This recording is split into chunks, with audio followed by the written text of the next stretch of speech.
Mr.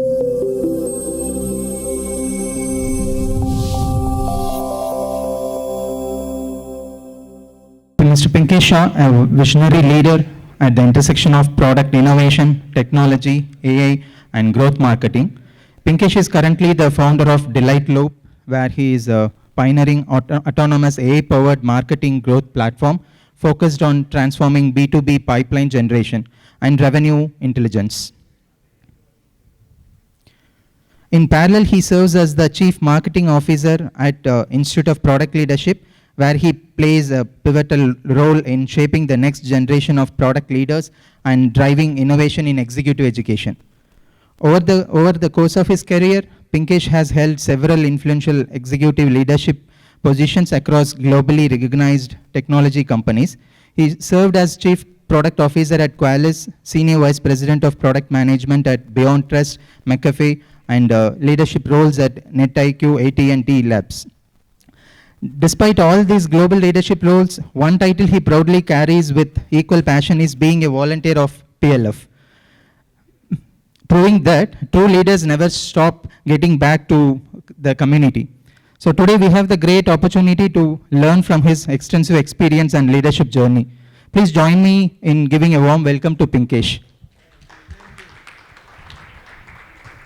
Okay, hardest part of the day starts, which is after lunch. Yeah? Everybody had enough food? Well, that's a problem. I hope you had a little less. Are we still waiting for others, or this is it? The post-lunch dilemma, right? The crowd generally doesn't wait for the full movie if the movie is not good, and I know we had some infrastructure issues. I'm going to skip a lot of the vibe coding part unless you guys want me to, because I think you guys have had enough. Yesterday I asked the question, what is it that you want me to spend time as the next 90 minutes or so? And there were two things that I think you guys told me, right? Just to summarize. One, how do we hire at senior roles? And I'm happy to share how do you get into product roles as well if some of you are in that early stage. How many of you are early stage or aspiring product people? Okay, but 10 of you. Okay, so we'll spend some time. How many of you are wanting to kind of figure out this growth path? You're already in some product role, but now you need to kind of get into a rocket speed growth, right? Not just incremental growth. Okay, about 15 of you. The rest of you are here just because, no, I'm just curious, like, the rest of you are here because you want to know something that I can also help, or like give me the others who did not raise your hand. Yeah. Already in very senior roles. Oh, so you want to move into product roles. So that would fall in the first one. Fair enough. Okay, good. Thank you. She's keeping count on all the Venn diagrams here. So she's right. So the early people who want to move into product, we saw about 10, 15 of you. Those who are already in product want to get into this turbo growth mode. We saw another 15 of you. And now she's brought up a very good point. Those who are not early, but still want to move into product. How many of you are in that room? And how many of you of that category in this room? Only 4 of you. So we can have an offline conversation. Nah, just kidding. Happy to share some advice on how to do that as well. It's harder than the early stage, right? So that's one thing that you will find with me is that sometimes I get criticized. So I apologize in advance if that's going to hurt somebody's feelings here. But I am usually speak your mind type of person, and not necessarily the most sugar-coated type of sophisticated, whatever they call, organizational savvy type of person. And so sometimes I get into trouble in my large companies as well. Startups people love this, but large companies sometimes don't like to be blunt. And sometimes I've been blunt with my CEO in front of the board. It's like, dude, slow it down, is the kind of feedback that I get. So, but in this context, I don't need to, right? Because my intent here is not to impress you. My intent is to give you something that you can use as a good decision-making vector for yourself, right? So in that sense, ask me anything that's on your mind. It's our last session of the day. Is it the last session of the day? It is the last session of the day. And so in some sense, you will not remember anything except for this one now. That's what happens, right? You know, the last part has to be good. The dessert has to be good. You know, the lunch is not, the curry is not okay, fine, but the dessert has to be like really good, right? So this, let's make it count. Ask me some questions that's on your mind, and I'll give you candid answers. That's a little bit about me. And not to boast about this, the reason I put up this slide is because I want to make sure that you guys have a context of who I am and what I've gone through, because some of the things that you may ask me, I may not be an expert at it. I may not have experienced it. And so hence I may not, don't take my advice, is my advice. Because this is another interesting thing about advice, that it's usually available a lot more ample than you want. And sometimes it is free, which means you think that, man, you got lucky. No, you just got robbed. Because free advice is more dangerous than paid wrong advice. Everybody following me? So and it's after lunch, right? So paid wrong advice is bad because you paid money and you got some shitty stuff. But free advice can be even more dangerous than paid good, right? Because it's not contextual to who you are. Just because it works for someone, it doesn't make sense for you, right? So give me your context, and happy to, if you want to ask me a question after the session, I'm here for another hour before I catch my flight. So happy to do a one-on-one with some of you or a group, setup as well. Yeah? Okay, so that's kind of the game plan. The game plan is for me to talk about two things. One is cover those three areas: early stage, who wants to move in; second, those who are already there. How do you move fast in this AI first world? How do you crack that code in today's world? And as a hiring manager, I'll share some secrets that I would never otherwise talk about, but this is a forum. And so in some sense, I want to tell you what we think as a hiring manager. And I've hired, 1,000 product managers in my life, at least so far, both in US and in India. So I'll kind of give you a little bit of a historical, what we used to do and now what we don't do, and what we do now as we hire. So that way you get the insider view of how you present yourself to that prospective manager who you're trying to crack the code, internally in your own company as well as externally, right? So that's kind of the two aspects of what I thought I'll walk you through. Does that sound like a relevant thing to do? Yeah? Anything else on the wish list? If time permits, then which part? Failed entrepreneur. Sorry, yesterday we talked about that. How many of you are in a startup that you've started yourself right now? I know you said that yesterday. You were also in that.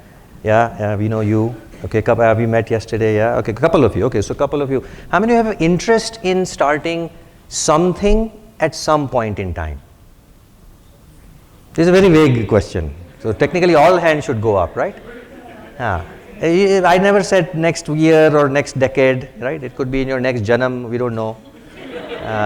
Okay, how many of you have some interest in starting something at some point in time? Okay, many of you. Okay, so then we'll spend maybe enough time on that also then. Fair enough. Good call out. Okay, what else? What else would you like me to cover in the next few minutes as I go through? And it will sound a little disorganized because I don't want to go through a PowerPoint presentation, but based on the questions you ask, I'll jump to that slide or I'll jump to that visual so that can easily give you the answer, right? So I'm happy to go through the whole deck, but I don't think it's necessary for you guys. You guys have already had 2 days of heavy brain power consumption now, and with whatever little is left now, I want to make sure that it's invested in the best possible way, right? So no need for me to slides, but I will jump over whatever decks I need to or walk you through verbally based on the question. So feel free to let the questions keep on coming. We have mics in the room? Enough mics to, sorry, there was a question already, somebody, yeah. So DelightLoop is specifically specialized in the personalization. Yes. If time permits. Okay, so it looks like time is going to have to permit a lot today. So yes, let's talk about that as well, right? This works. This works, right? Generally.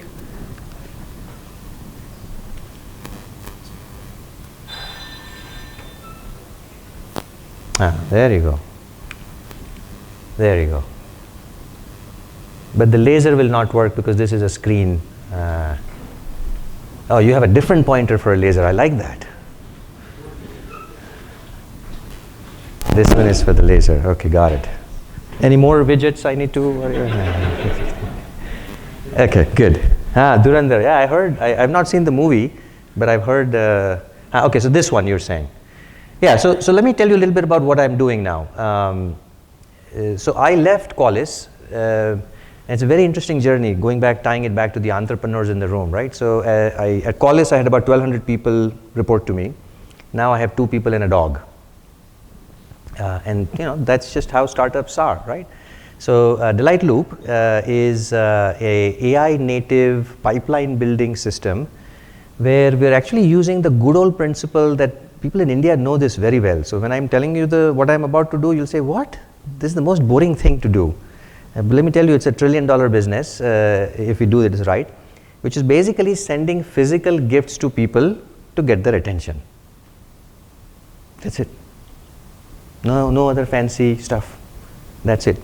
Now the application of this is more interesting than the problem is more juicy than the solution. The solution is what I just told you. So we are going to dispatch thousands and thousands of physical nudges, as we call it in the marketing world, or in the common sense world, gifts, so that the salesperson gets the attention of the person he's trying to get a meeting with. Now I know some of you are thinking, well, isn't that called bribe? Technically speaking, in some countries, based on the amount of stuff that you send, yes, it is bribe. In certain pharma companies, this is considered absolutely no, right? And some of you are in pharmaceuticals here, so there's a limit. Like in the US, $26 is the limit. So under which it's called promotional material. After that, it's considered borderline. So Switzerland tickets to doctors is absolutely bribe, right? Like, which I know a lot of pharma companies do that. Don't raise your hand if you are in the room. But that's not what I'm talking about. What we're talking about is finding the right set of people who's your ICP, figuring out and enriching the data to say, where is this guy's email, phone number, address, taking your product and your message and turning this into a custom message, like a lot of the things that yesterday the guy was talking about, using Claude. We extensively use all the models that you can think of, and we construct a custom nudge to say this brand, let's say ICICI Bank, is trying to talk to you, the CIO of Zendesk, because he wants to talk about some product and services that he has to offer. Can you give him 15 minutes? That's the problem we're trying to solve at DelightLoop. But the way we're solving it is using a multi-channel. So first we'll send out an email. If email doesn't respond, then we'll send out a handwritten note. If that doesn't work, then we'll send a LinkedIn nudge. If that doesn't work, then we'll actually show up with a chocolate-covered strawberries. And if that also doesn't work, well then, sorry, go to the nearest temple and pray, start again. Huh? Then the person has to be shipped or something, right? Or we start again. So how do we do this agentically at scale is what nobody is, it turns out nobody's doing this in this world. There are companies who will blast out emails, like instantly. You guys use any of these tools, email sending tools? How many of you are in marketing, first of all? Okay, only 2 people, 3 people. So then you will not even relate to what I'm trying to build here. So let me not talk too much. So that is what I'm building. So that is the startup that I am in right now.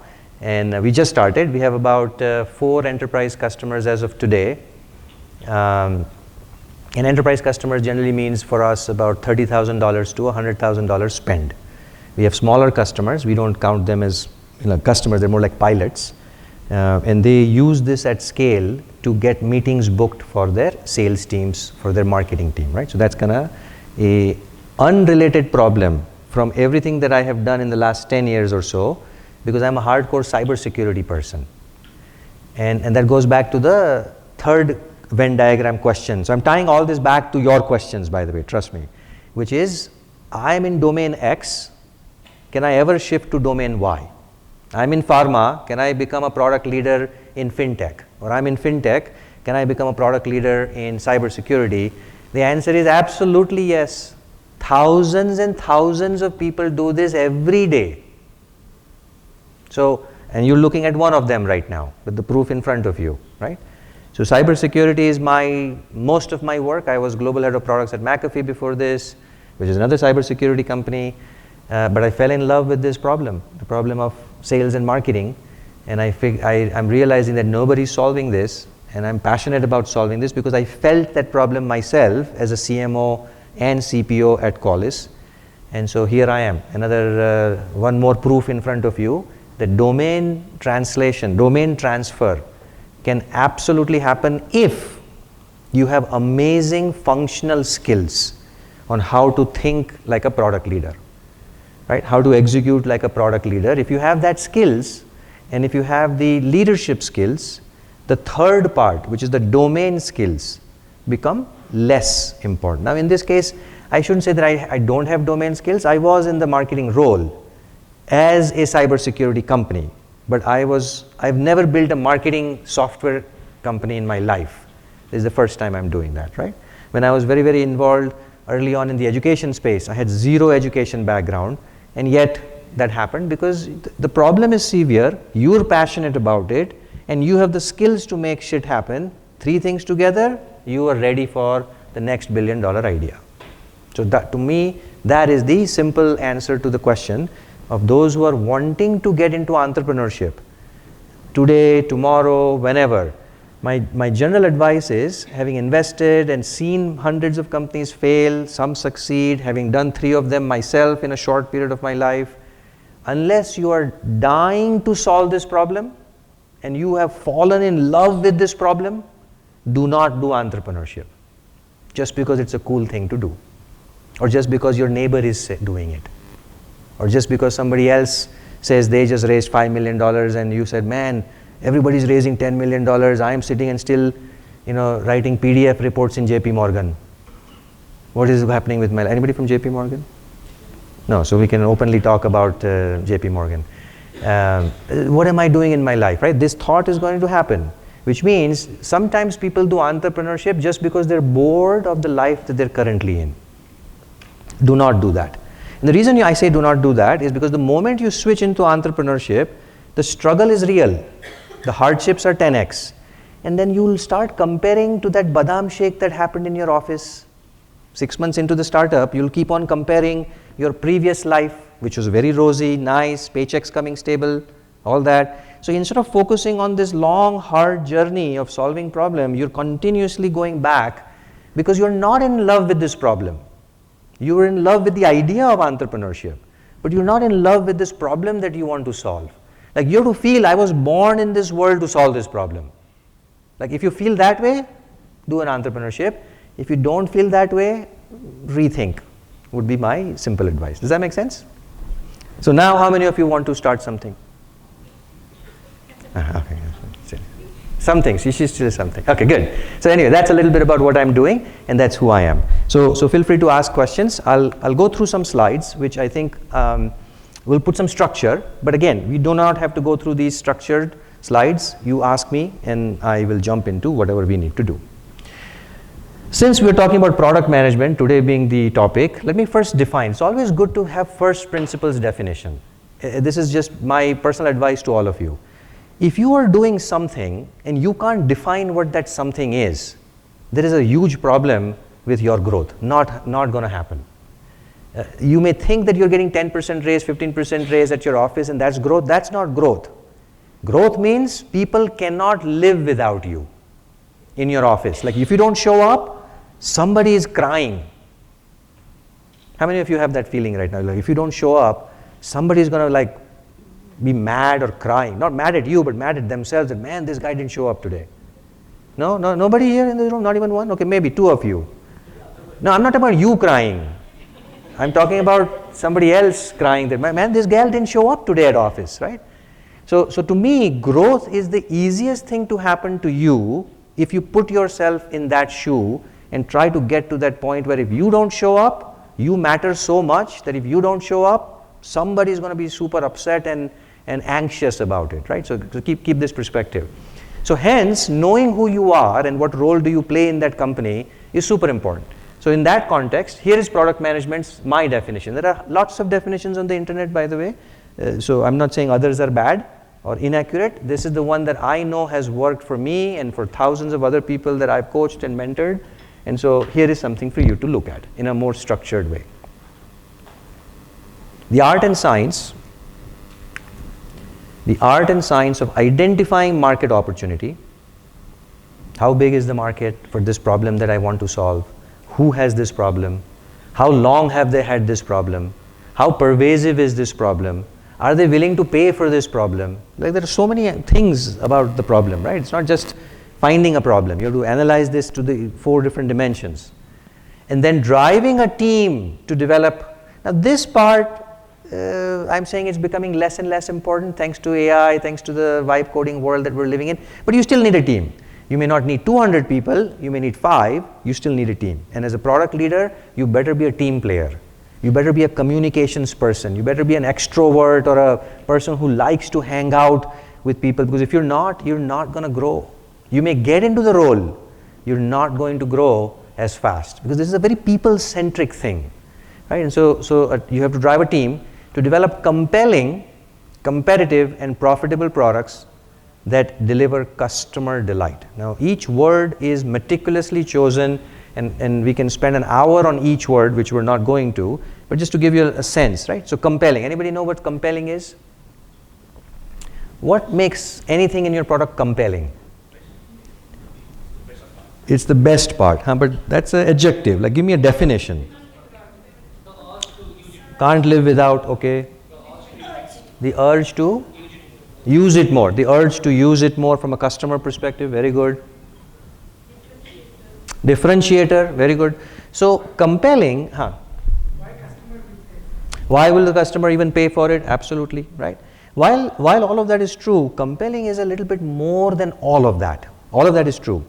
Compelling means you have it, you meaning your company, your product, your brand, have it, this feature or this capability.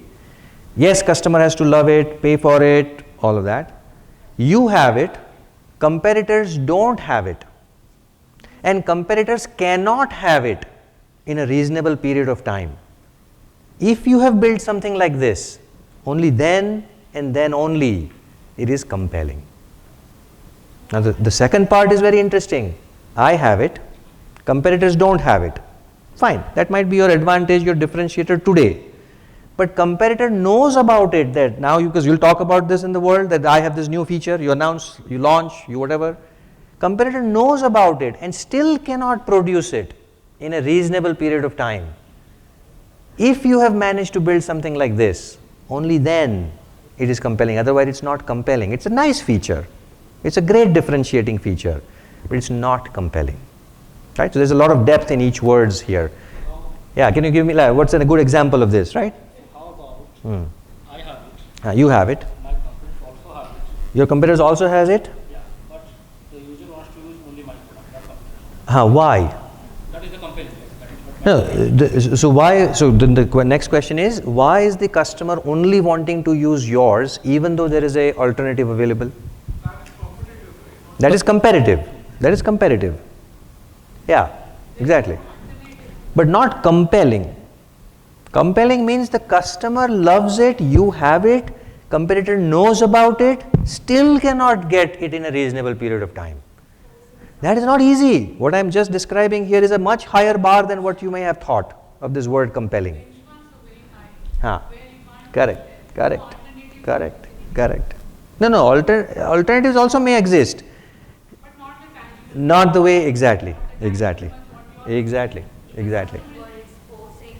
users to use it because they don't have any other choice. No, I'm saying competitors.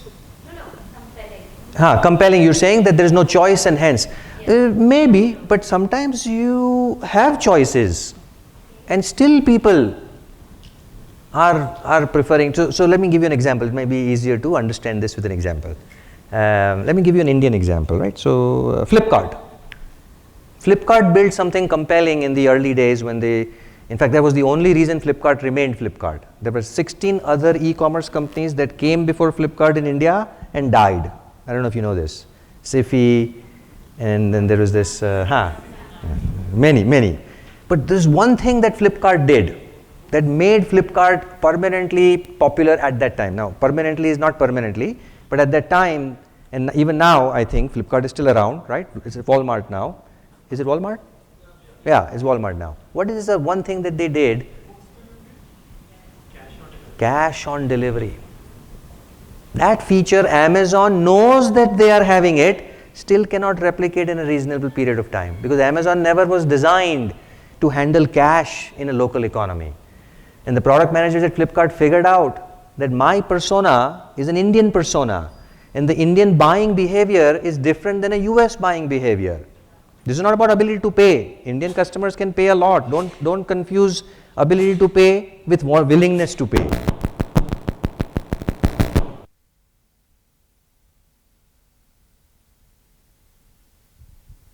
You guys can hear me okay? Now I know the mic is off, but you guys can hear me okay? Don't confuse the willingness to pay with the ability to pay. Right? Mic is not working now? It's working now. It's working. How do we buy bhindi? Has anybody bought bhindi in the bazaar? You touch. You don't just touch. I have to be so sure for the 15 rupees of bhindi that I am buying right now. I came out of a Mercedes car to buy this. But I have to be so sure, and I'm not making any aspersions about India. I'm an Indian, so I can make fun of myself, but this is not about making fun. This is just the buying behavior. I need to be super sure about what I'm getting. This Amazon and all this e-commerce stuff is great, but you're asking me to pay now and giving me the product 3 days later. 3 days later, I don't know if I'm going to be around in this world. 3 days later, I don't know what you're going to send me. I don't have trust in this system. So cash on delivery. You give me the cell phone, you take that 18,000 rupees from me now. And we exchange right there, right? That's an example of a compelling. Does that make sense? All features have to be attractive. But because of that compelling capability, they had a uniquely what we call sustainable advantage. Not just advantage, a sustainable advantage. So as a product manager, the reason I'm peeling the onion is that there's a lot more on this three lines than what the eyes can sometimes understand. Each word has deep meaning. We're not going to turn this into a product management workshop, but make sure that as a product leader, you understand that your role, this is where your role is so important. As a product leader, why do we pay big bucks? Because coming up with this is not easy. This is not an AI prompt, no matter how good the AI gets. It will help you. Instead of taking 6 months to find compelling, you will now find something in 2 months, fine. But there is still a application of human in the process of doing that, right? So that's product management. Everybody clear on product management? Any other straightforward? Rest is all straightforward. Profitable because at some point you have to make money. Now you can argue whether the money has to be made today, 5 years from now, 10 years from now. That's between you and your storytelling skills. Amazon did not make money for first 9 years. But I'm telling you, do not attempt what Amazon does, because Jeff Bezos is a much better storyteller than most of us in this room. Elon Musk did not make money and still is not making money in a lot of his ventures.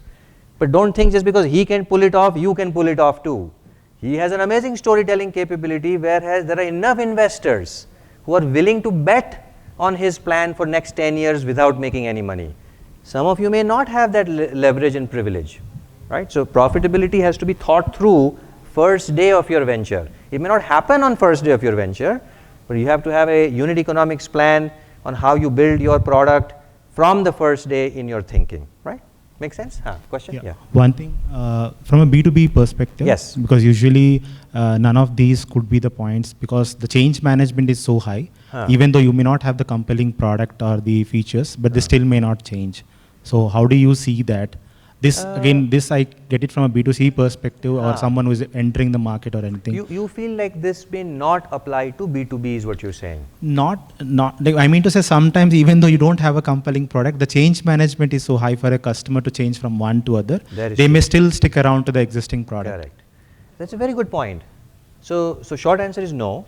B2B, this is highly applicable, but I like what you said, and I think let's dissect what he said. He says that the change for this large company to shift away from using Salesforce to something else is so high that even though the other startups have quote unquote compelling features, it is not easy to shift, right?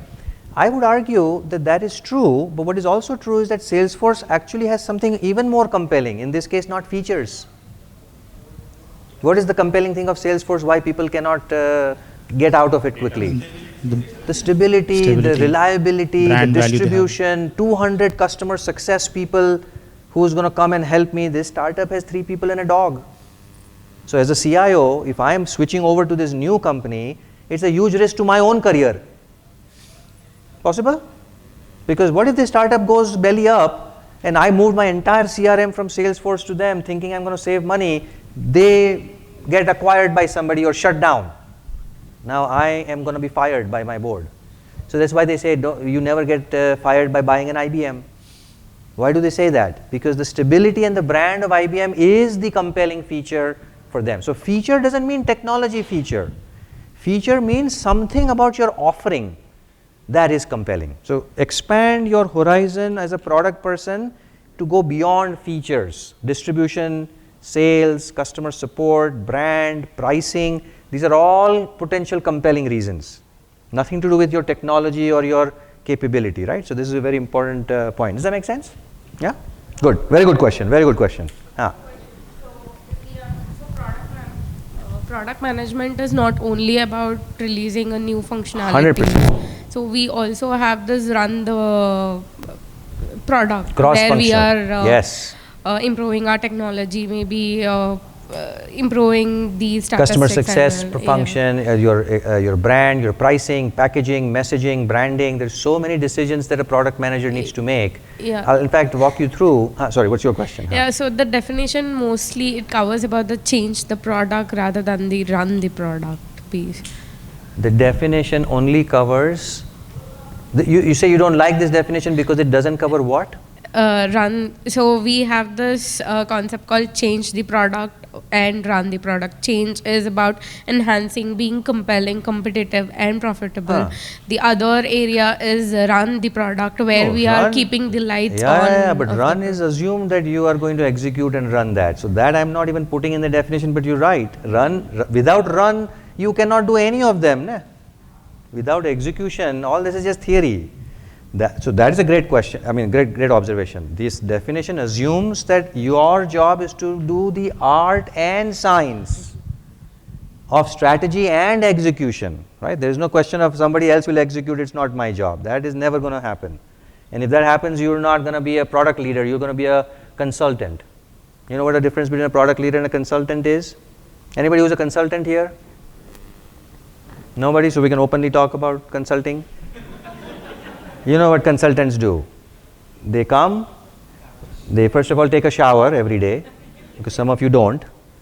Then they show up with amazing PowerPoints, great advice, charge you $10,000 for 7 slides, and leave. Because they don't execute anything. They're not supposed to. They're supposed to advise people. I'm not saying it's a bad profession, but that is way, way different and diluted than what a product leader does. Product leader is a real deal. This dude is just a flash in the pan type of person. Comes in, gives some nice gyan, depends on how much storytelling skills you have and how much extraction of dollars can you take from the CEO, rob that guy, right, for $500,000, BCG, no offense to anybody. It's a business model, and leave. No execution there. Product management is completely opposite. You own the thing. Absolutely. Okay, good. Everybody clear on that? So, 3 things that I feel in the AI first world. Now, while that is a product management, this is the classic definition 20 years ago. Nothing new there. What is new is now the next 3 things that in my opinion are going to be very important for all of you as you start thinking based on your own career journey, right? So I'm going to try and go to 3 tips, 3 insights and 3 tips. First, this concept of managing is very different. Starting last year, starting 2 years ago, I would say, this notion of managing, management, product manager, if you go back to the first principle, is very different now than what used to be before, right? So measurement of success used to be this, long time ago, this industrial age. That's why the first MBA was generated in 1908. If you go back to the history of MBA, how many of you are MBA here? About 1/3 of you, right? I don't know if they taught you the history of MBA in the MBA or not, but they're supposed to cover this. Now, since most of you don't have an MBA, let me cover it for you, right? Because you didn't go to an MBA college. So the history of MBA is very simple. In the industrial age, everybody was industrialized. So there were workers. There's a lot of workers on the floor, building, constructing, manufacturing, soap, medicine, whatever. You need a manager, supervisor to manage this labor force, this resource called human, right? And so now welcome to manager, managing people. So that's kind of how, and the science and treatment to how to teach people how to manage is why an MBA was generated, Masters in Business Administration. It was not Masters in Product Building, MPB. Like if you had to start an MBA today, it will not call an MBA. It should be called Masters in Product Building. MPB should be the degree, which by the way, one of you should still advocate that at the government level and do it, right? Because the MBA is a misnomer for this crowd and for most people who are not in the managing of business of managing people.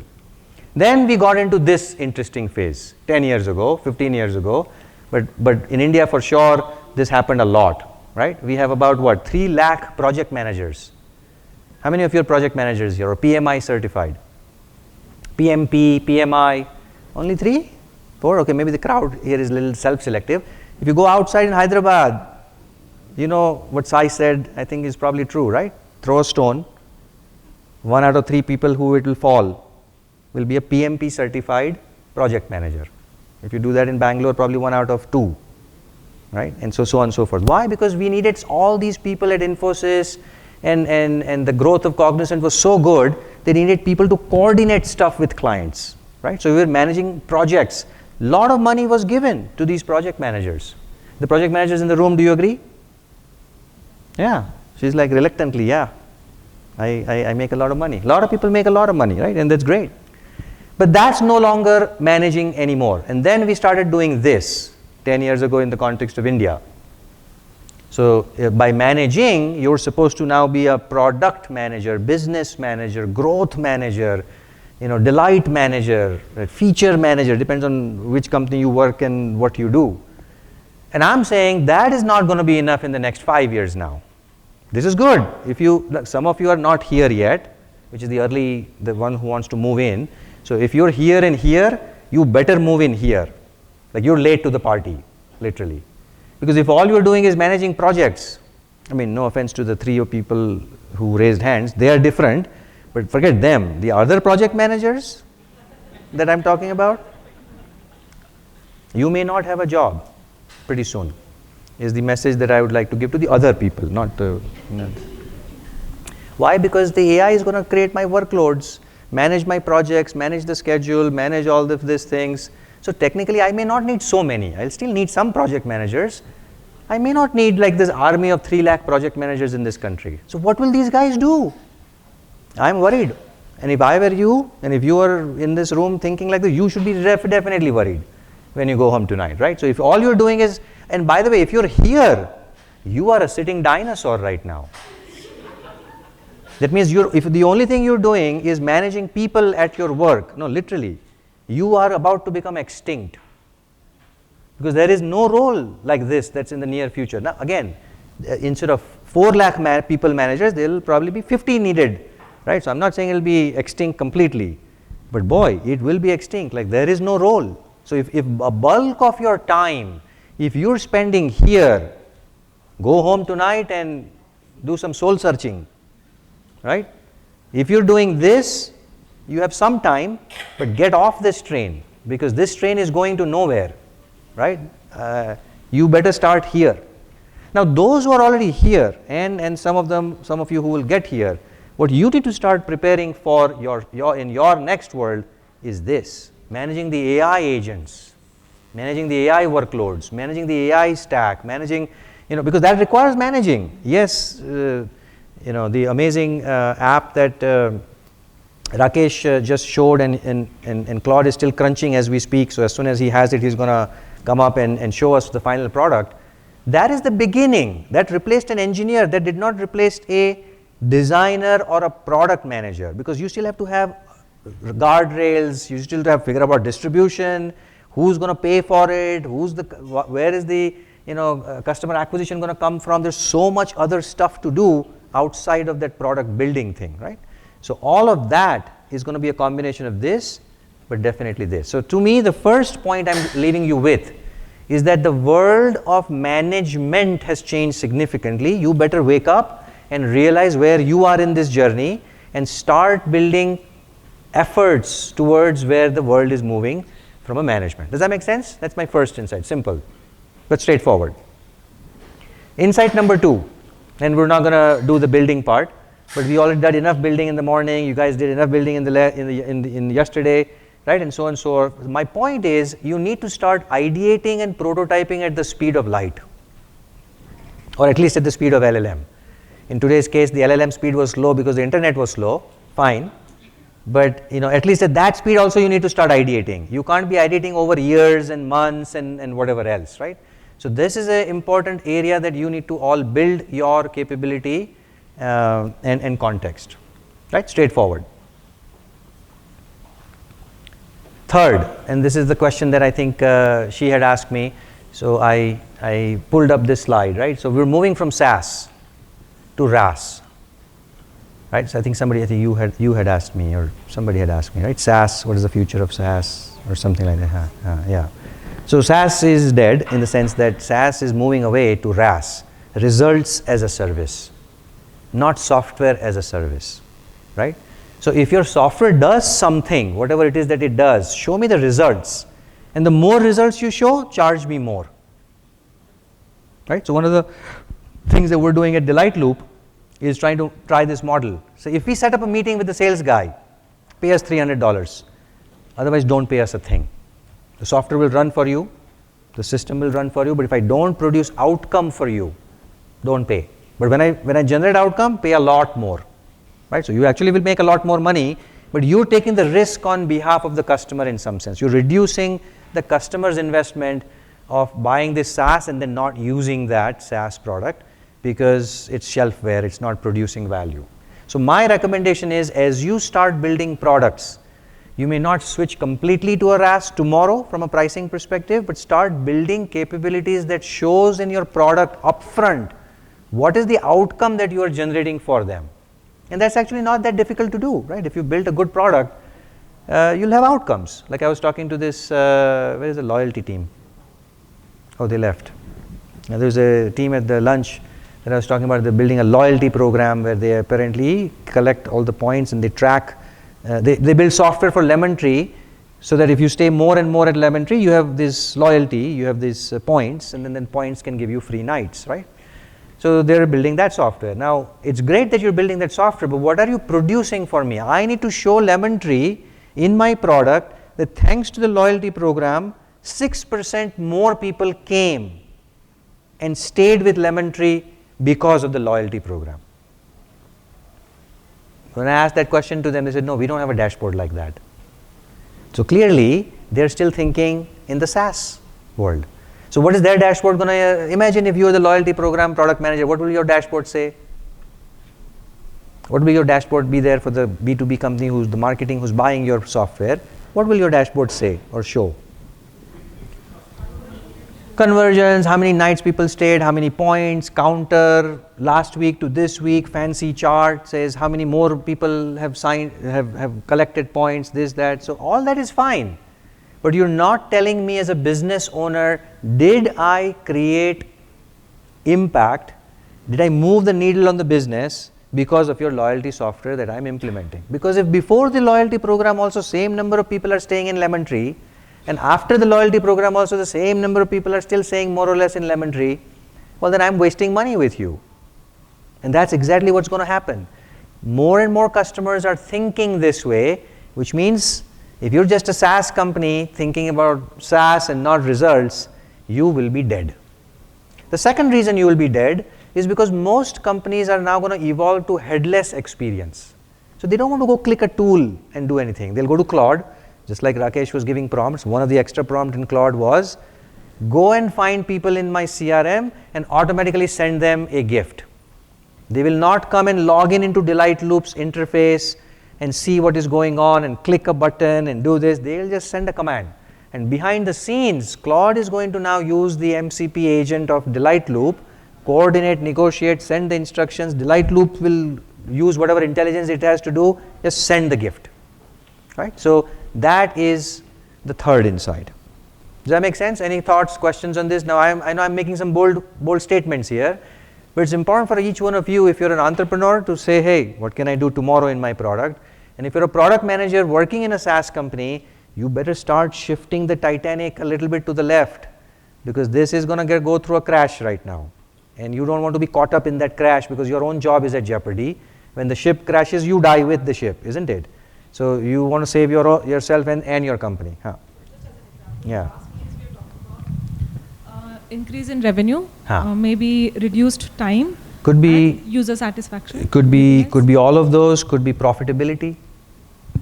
That ties to revenue. That doesn't have to tie to revenue. When I say Monetary, yeah. profit. Financial outcomes, correct. Financial outcomes, delight outcomes, automation, yeah. Basically, anything that allows me to prove that I produced a result in a quantifiable way. Fair enough, right? So what is a good example of a RAS type of model for a gym membership? I'm just taking a simple example. Let's say you're a product manager of this gold gym.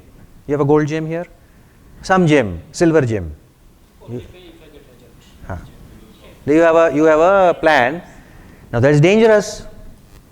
Think about it. While this theory, now I'm counter arguing my own point here, just to make sure all of you are thinking correctly. So let's say I'm the product manager sitting in this room. I listen to Pinkesh. I go home and I tell my management team, you know what? We have a new plan. Membership fee is 0. Only when you lose 3 pounds, you have to pay. Line lag gayi. Everybody is signing up now. So good for the business generally.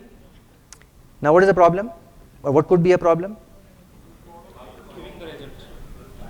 Giving the results is not guaranteed, because just because you go to a gym member, just because you sign up for a gym membership, I'm not getting 6 packs like Hrithik Roshan just because I signed up for a gym, right? Which means results as a service means now your product has to have enough guardrails, understanding, expectation setting, and enabling that customer to nudge him every day 6 o'clock in the morning saying, gym alert, your coach is waiting, behavior change. Unless you do all that, results are not going to happen. So when I say SaaS to RaaS, I don't mean just a pricing change. Your product DNA has to change. The way you offer your offering to the customer has to change. So this is not an AI thing. This is a very hardcore product leader thing to figure all this out. Prompts will help, but they will not go make these decisions, right? So keep this in mind. Results as a service means it has to have meaningful outcome. So you could start with hybrid. And by the way, a lot of large companies now are starting with hybrid now. Zendesk is a good example. Everybody familiar with Zendesk? So Zendesk is a support ticket system that allows you to do chat-based support tickets. So your customer goes on and sets up a ticket, like a trouble ticket, support ticket. Zendesk is the software that helps you. You know, the new pricing plan of Zendesk just announced 6 months ago. We will charge you only for the number of tickets that got resolved by our AI agent. For the AI agent that we are going to charge you, we're not going to charge you a per month $3,000 fee. We will charge you for the number of tickets that our AI agent was able to resolve without a human. Very bold move. Consumption could be a combination. So you could still say that, okay, for 5,000 tickets and higher, then this applies. Right? So in his example, I'm just using your gym, since you came up with the idea that, hey, look, just because I go to the gym, I'm not going to, you can put a condition to say, if you show up to the gym 20 days out of 30 days and put in at least 40 minutes and follow this, this and this, yes, we will only charge you after you lose your 1 pound. For every pound you lose, or every, I guess, 6 packs, or every pack you develop, something like that, right? 5,000 rupees. Not a bad deal for some of you and me, you and me as a consumer. Now the company is invested in my well-being, isn't it? It's not just selling me space to go and work out on that machine. Your product is going to try and make me do things, helping me achieve my goal. That is the signal you're sending to your customer the moment you do outcome-based pricing. So you can do a combination. 300 rupees is the base fee to come to the gym, but 3,000 rupees for every kilo you lose. I will charge you later. Do you think the customer is unhappy to pay that 3,000 when he sees results? Some of them may, but 95% of them will actually pay because they're very happy that you actually achieved results. There's always 5% who will just run away, right? And not pay after that. It is a high risk. It is a high risk. There are multiple moving parts. Hmm. How do you monitor whether, gym example, how is your customer Correct. diet? Correct. Similar, if we take same analogy. Yes. Yes. How do you monitor the other moving parts are being followed? That is why you get paid big bucks. That is why the salary for a product manager is $250,000 starting in US and 60 lakhs in India. You guys understand this, right? Product manager are the most expensive resources in most companies. There are some data scientists who will also get paid $3 million a year and all, but you count those 5 or 10 people outside the 500 company out, an average engineer with the same years of experience does not make the same money as same years of experience as a product manager. Would you guys agree? Some of you don't agree? Then you're in the wrong company. Then come see me after. So I'll connect you with some good companies. Longer in product management?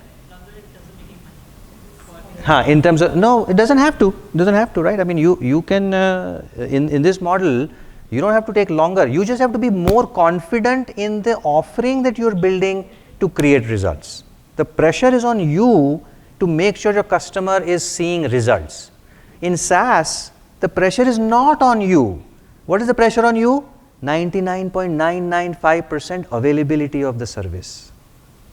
When you log in, system should not give you an error. That's the only thing most of you are worrying about right now.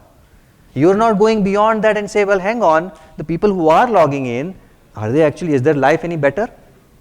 And if you're not thinking like this, you're going to be dead. Why? Because the automation part was fine for the last 10 years.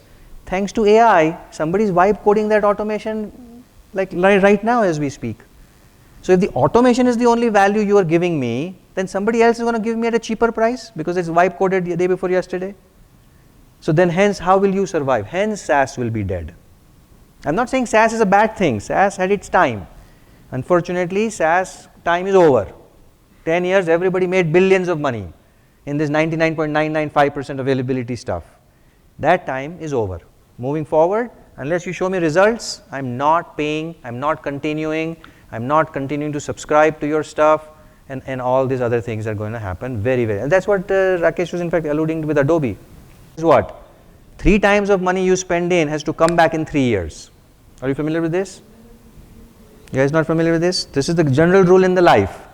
3 years in any education, I'm not saying ISB, wherever you go, if I pay $1, I need to get $3 back in 3 years. If I don't, it is not good ROI. Period. Doesn't matter which school and where you're going to. Institute of Product Leadership may not like me saying all this, but Institute of Product Leadership is the same thing. I pay 5 lakhs, I need to get 15 lakhs of additional wealth generated. I'm already at a certain salary level. So don't count that. Without your education also, I was doing fine. But if I'm doing this, so yes, I think we should switch to that. I agree. Would you be interested in that type of? Yeah? Okay, good. How many of you would be interested in such an offering? If I hypothetically, if I were to say that, let's take Rakesh's course, right? So he's launching this 4-week course, and Rakesh, what is the price point? Do you know? No, let's pick a number. I don't know if IPL guys are here. So let's pick a number, 50,000 rupees, right?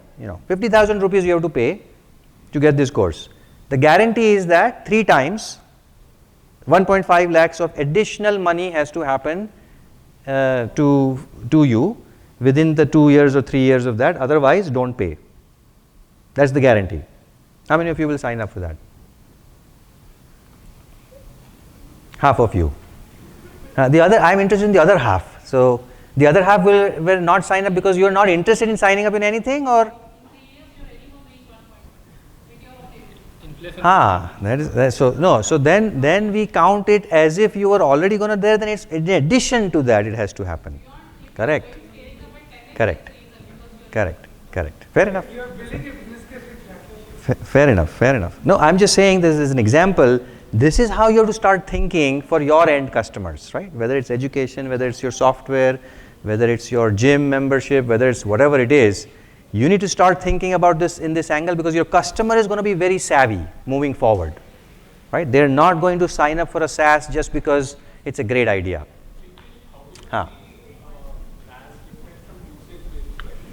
Usage-based pricing is still usage-based. That means the more you consume, the more you pay.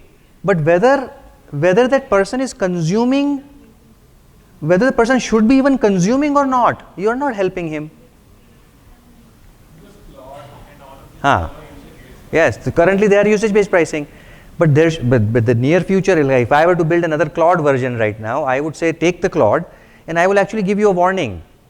Thank you for your prompt. What's your name? Avinash. Avinash, it should say, Avinash, thank you for this amazing prompt. It's going to take you about 800 credits that's going to burn, and I feel it's the most bakwas prompt that you've written. Do you really want to run it? Because I don't think this is going to generate value. Claude is not saying that today.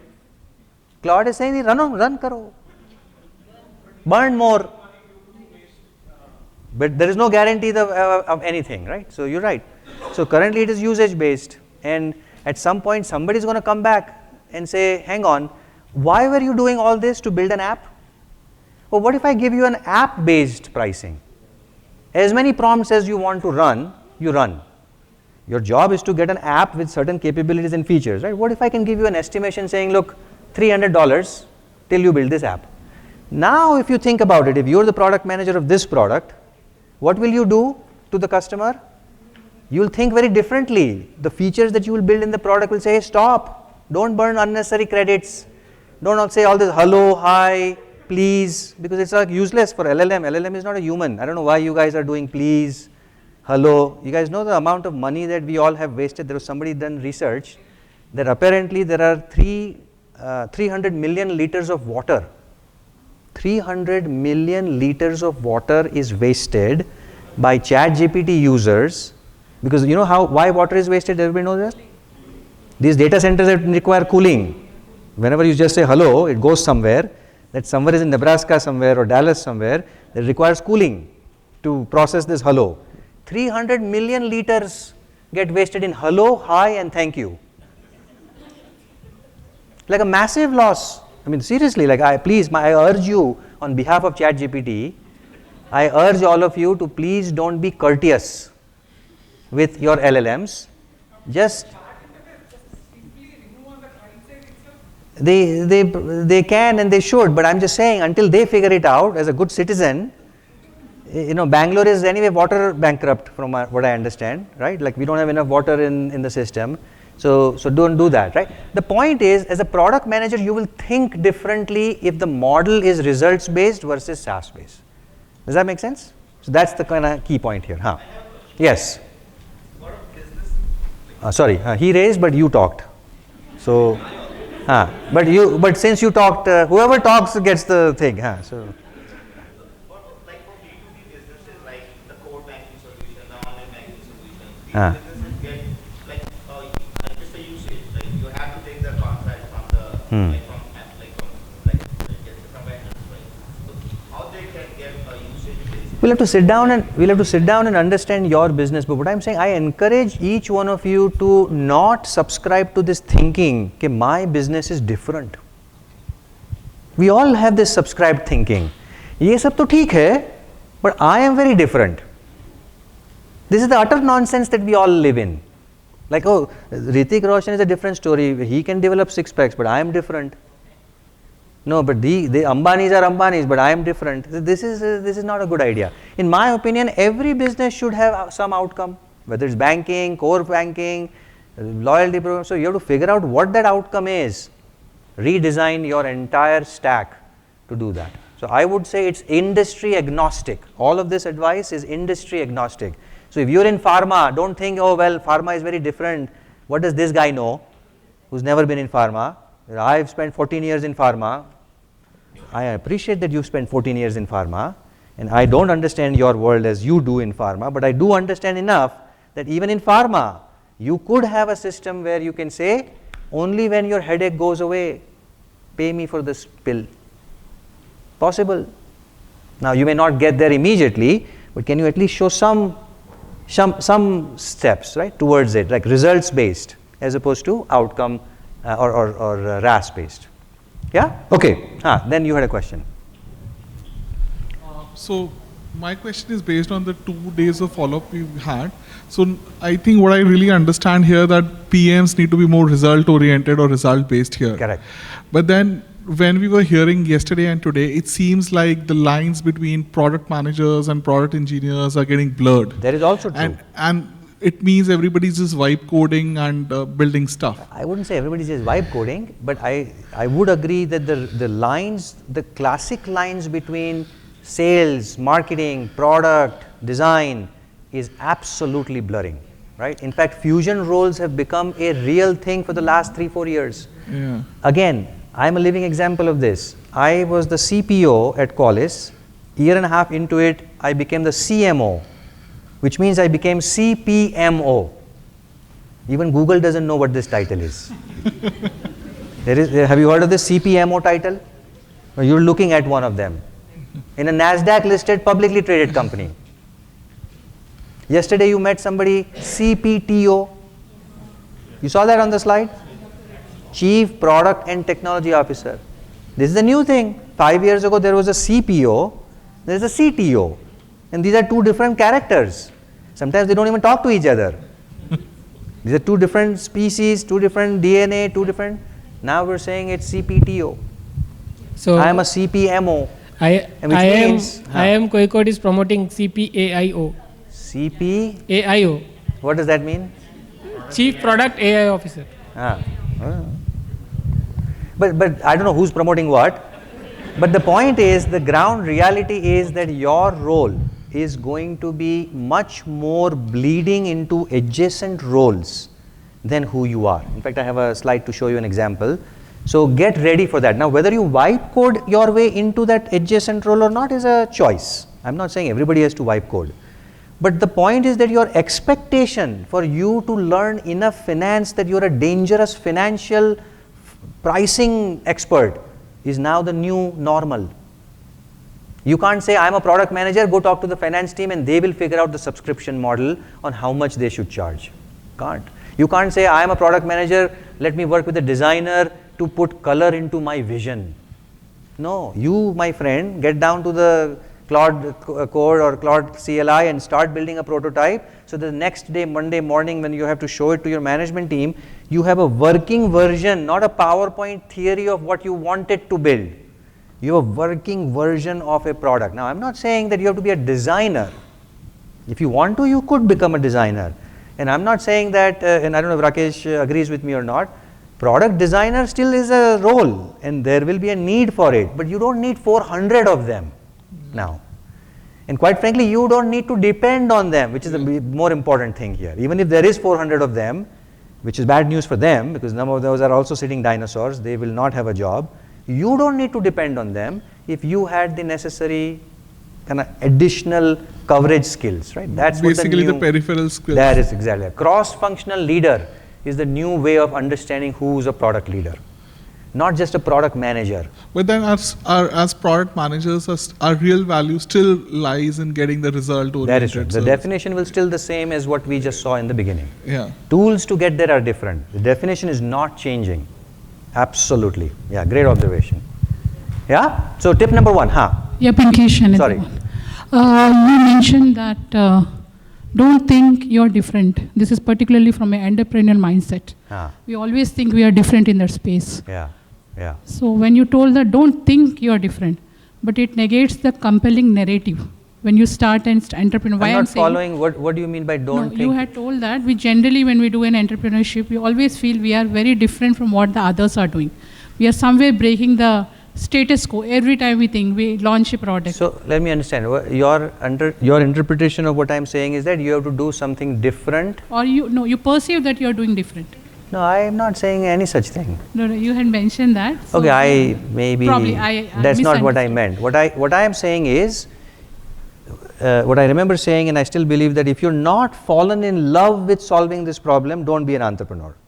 No, not from that context. Ah. Just the context which we spoke now in Ah. terms of the differentiator. Ah. That whether you're doing something different Is not that enough. Not enough. Yes. Right. But that's a start for your compelling narrative. You start there, the Yeah, journey. it's a start. And then Correct. on the premise of earning profits. Yes. Ultimately, your goal is customer delight, which is one notch up to the customer experience. Yes. That is your ask. That is correct. Right? That is correct. So the journey can be started thinking. The that journey you're can start different. from wherever you want to start. So Correct. you evolve your product like Yeah, that, fair enough. with that mindset. Fair right? enough. Fair enough. Yeah. We are in agreement. We are in agreement. You can start from wherever you want. Ultimately, till you get to that point, it is not a real product. Correct. CPMO. What is CPMO? Chief Product Officer and Chief Marketing Officer together. So you own the product roadmap and the vision and the strategy, and you own the pipeline that the sales team has to have for your product to make sure that your product is selling enough. In fact, many companies have had this without calling it CPMO, they call it PLG. Have you heard of this word? Product-led growth, PLG. So there are lots of companies which are like PLG. What's a good? Atlassian. Growth PMs. So they are growth PMs, exactly, or PLG, which means the product self-sells. No sales guy calls you. In fact, LinkedIn is a good example. Have you ever got a call from LinkedIn saying, buy the premium subscription? No, but yet 10% of you at some point are going to upgrade on your own because you're an avid user of LinkedIn, your limits will run out, and then you want extra connections, extra features, extra whatever. Swipe your card, $39 a month, $89 a month. Nobody is calling you. The product is selling you to become a paid customer. So product-led growth, PLG, which means you have to be a marketeer in the role of a product guy. Welcome to CPMO. You also generate the leads. You have to generate the leads, you have to generate the customer acquisition, the whole cycle, absolutely. Happy to walk you through how a marketing funnel looks like offline maybe. We are assisting sales by saying, here is a bunch of people, here is a product that I built, here is a bunch of people who are interested in this product, now go sell. So what is the definition of interested in the product means? Since she's asking, everybody knows what a sales funnel looks like. A sales funnel looks like a prospect, suspect, deal, and then close, like a funnel, right?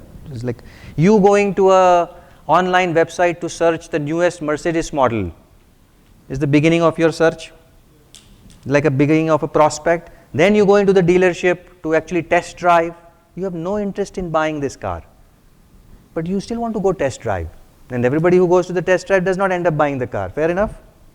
But the fact that you took the time, effort, money to go to the test drive, the dealership, now you are a suspect, which means it's the whole journey of going all the way till they sell you that car.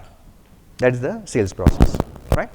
Okay, so tip number one in this context, right? This was the wheel that we all have seen, 25 competencies of all product managers globally. This is not an India or a US thing. Every single product person has to have some level of depth, in my opinion, in all areas, but some would argue in some areas, that you can demonstrate all of this.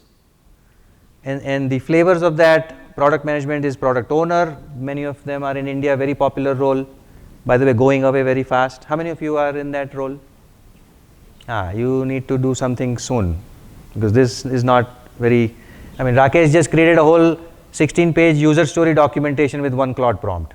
Isn't that what you guys did for 3 weeks? So we don't need so many product owners then, right? So this is the technical, which is here, this piece. Then you have inbound product management, shades of blue. Many of you who are product leaders, you'll probably spend more time in the shades of blue. Pricing, build by partner, target market sizing, competitive analysis, right? All this. User experience design, very important skill. In fact, more expectation is going to happen in a product manager in this particular area, which is why you need to pay attention to people like Rakesh and learn this. If you're not good at it, now is the time that you need to be buckling up on this one, because that's part of the product management skill. Expectations is that. Then you have outbound product management, shades of red. How many of you are in outbound product management here, or product marketing? One, maybe? Nobody, only one, two. In your previous roles you've been, huh? So good. So this is, titles may be varying, by the way. I'm using roles here, not titles. Your titles are very fancy, especially in India. HR is very creative. So, and you are very creative also. So I know somebody, this is a story that I tell everybody every time and I still don't get bored about it. There is a person who I know who was in my class, and so I got more understanding of this person. His title is requirement scientist. Seriously, I am not kidding.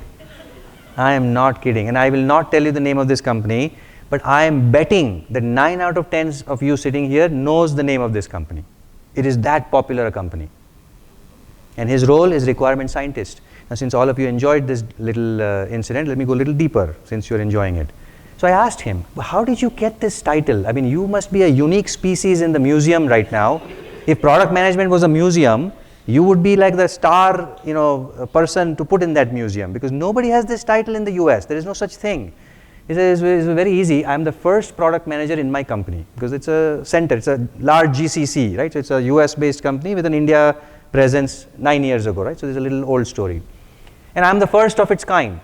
So my HR, so I sat down with my HR, and HR said, yes, we're going to create this new role for you. What should we call you? So this guy is smart. He said, oh, you mean I have a choice? In his mind he's thinking. Because the HR is saying, what should we call you? You're no longer an engineering guy. He was an engineering guy before. He was a QA manager before, right? So he goes home and he looks at two things. The smart guy that he is, right? He looks at two things. One, who gets better pay from a title and role perspective in my company? The word scientist gets level 9, level 10 pay in this company, right? Because every company has this levels. So the word scientist is level 10. I need to get paid more. What am I going to do? Write requirements.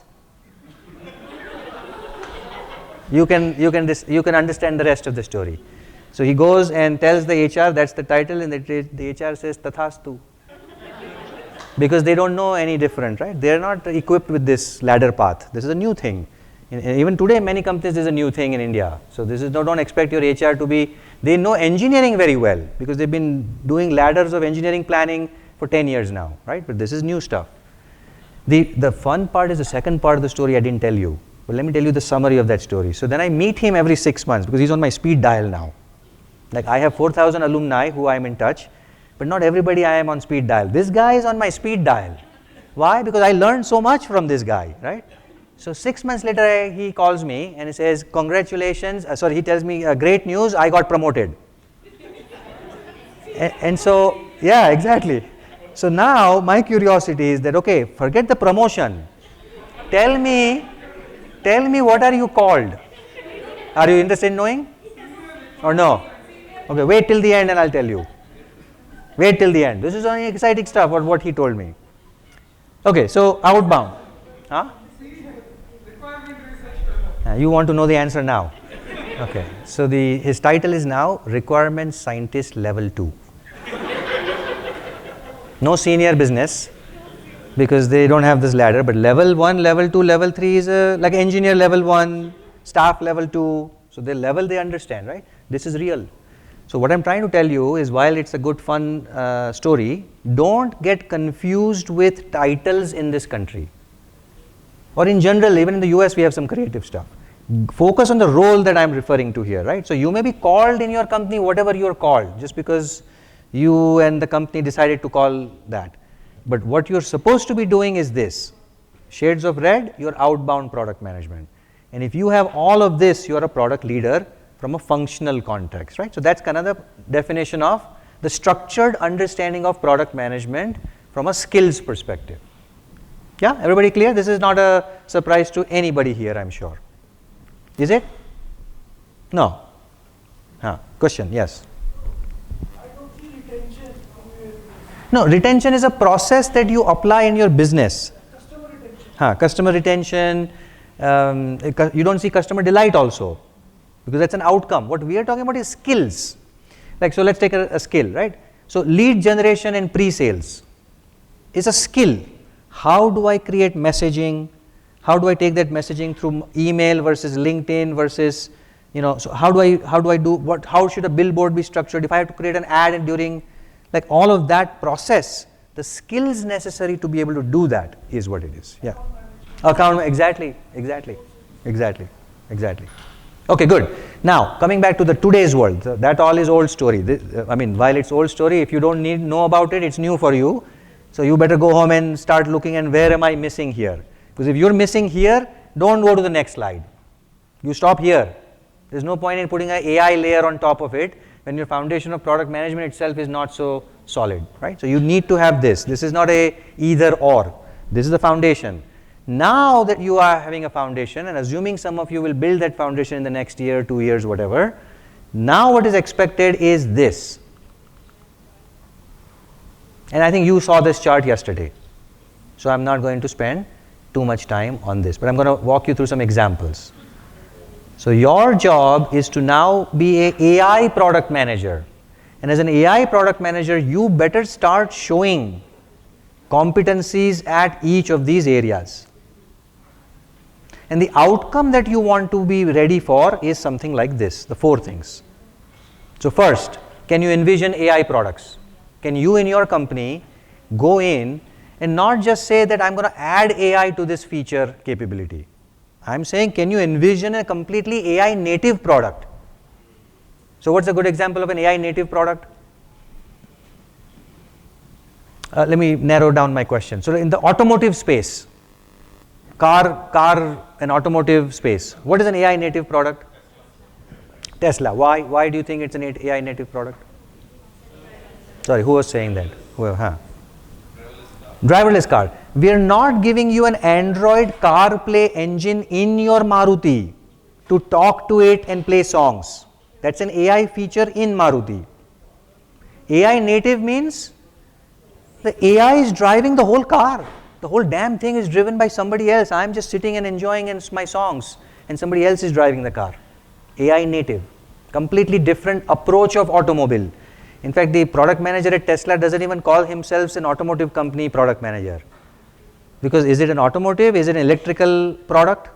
Is Tesla an electrical product? Yes, because it runs on battery. Is Tesla an automotive product? Yes, because it's a car. Is Tesla a software product? Yes, because 95% of the entire function of the car is software. So then this whole notion of what is Tesla as a product itself is getting challenged. It's a cross-functional thing that happens to solve a very specific problem in a delighting way. Go back to our definition, right? So don't get caught into this financial services versus IT versus oil and gas versus automotive versus pharma. This is the biggest BS that you feed yourself, that I'm a pharma person. Yes, but there is no such thing as pharma only. There is technology, and there is no such thing as technology only. You need to have a cross-functional understanding for everything, right? So that's kind of AI product. Leveraging AI, can you leverage AI in your current offering? In the way you build capabilities, in the way you service your customers, not even in the product, even outside of the product, right? Can you use AI in the life cycle of building the product? So the product is still the product, but instead of taking 6 months to build the UX, you're building it in 2 days with the AI UX skills. Instead of taking 9 months to research the competition, yesterday's example, he was showing you a Claude way to do market research, you're doing that in 3 days. So you're shrinking the life cycle of your product development using AI. Even though there's no AI feature in your product, that's fine. You're still an AI product manager because you saved millions of dollars of construction cost in your company. That is also value. Maybe there's no customer value directly, but there is an organizational value, right? And last one, which I think is the most important one, and I feel like every product manager needs to build more and more of, is this, explainable AI. Goes back to product design and product management. If the AI spits out a number, how will you know that your customer understands what that number is? And if the customer understands the number, they'll have questions. Why is it 76 out of 100? What will you tell them? Because you did not generate this from your code. AI generated this dynamically, and each customer is different. Their dashboards are different. You don't even know what AI is going to spit out at that moment, at that junction, at that customer's journey. How will you explain that to the customer is where the UX, the design thinking mindset inside you as a product leader has to kick in. That's why product design and product management are no longer different things, right? They're very blurred. So these are the 4 things that I would strongly recommend. Yeah. Good. So I'm going to give you an example of that. Her question was, can you give me an example of each one? So I'm going to give you an example of each one now. So envisioning AI product, I think everybody is clear. And by the way, so the envisioning AI product is not just that Tesla is like that. Tesla recognizes who's on the road. Tesla actually figures out what type of car is also driving on what speed. So that it has to save you from that accident, it'll communicate and change that, right? Here is a good example of explanation of AI in some sense. Now this is my favorite tool. It's called skip-legged. It's like your makemytrip.com that you use for buying air tickets. You search Hyderabad to Bangalore, whichever is the cheapest fries based on the time, right? So skip-legged is a similar tool in the US. I use this all the time because I travel a lot. And so my own example in understanding this now, if you notice there's 2 things happening on this screen. I'm searching from Houston to San Francisco on this date, search, and it's showing me all the flights. And it's showing me this. You notice that?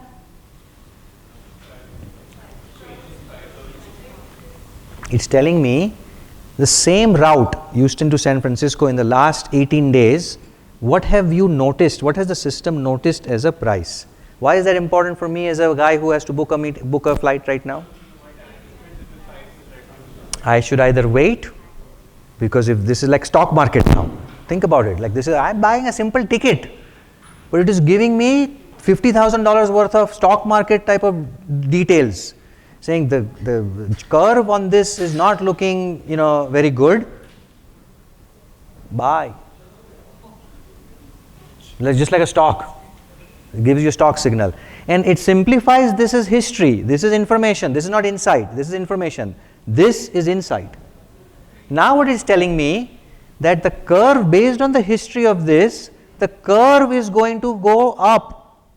So if you wait for another 4 days, my prediction is that this flight is going to go higher in price. So which means buy. Now is the time to buy. So far good?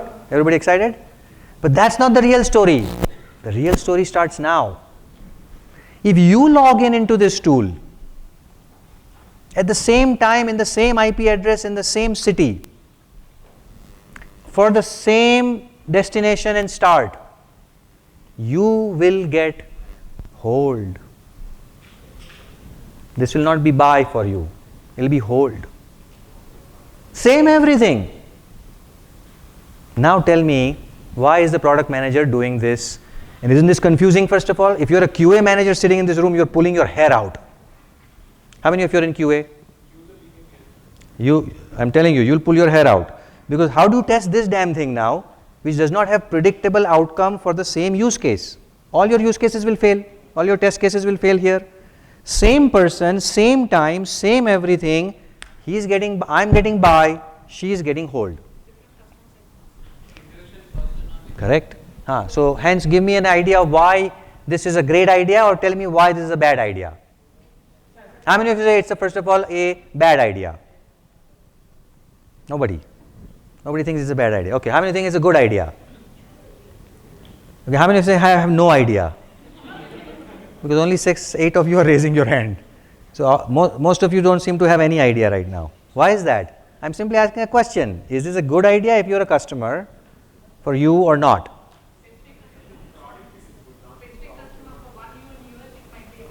Huh.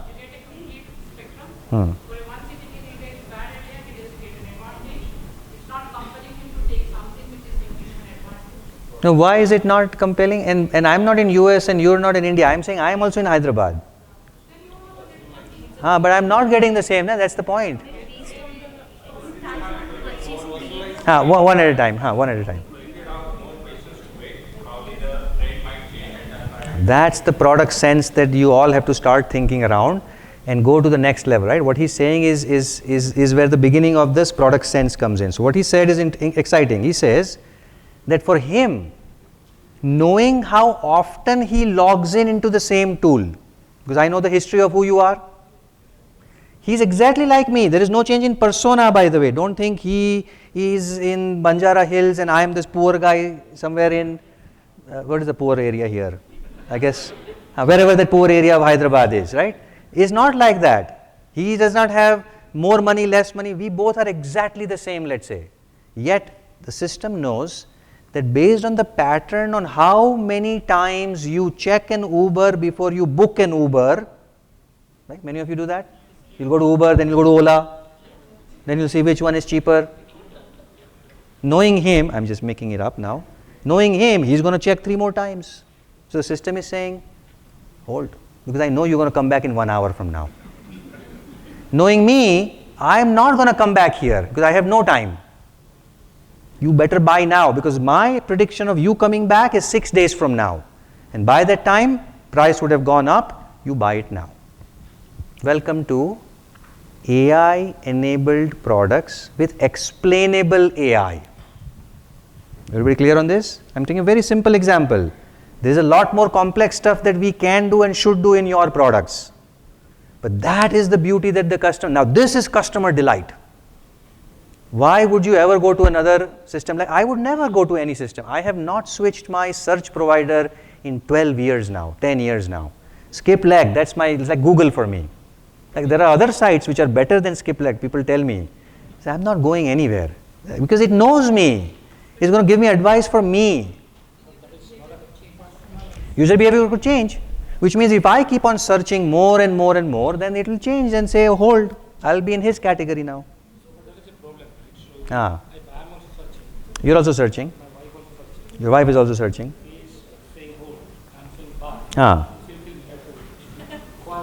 Well, she should not kill you, first of all, but she'll complain. The QA manager is pulling his hair out, for sure, I'm telling you. But the system is supposed to be adapting to me, is the point here. So if it's now, it's a very corner case that you and your wife both are searching. First of all, why both of you are searching is my first question to you.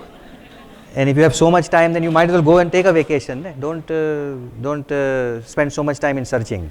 So the product manager may not have thought about this use case, although one should think about this use case, but that's a border case, right?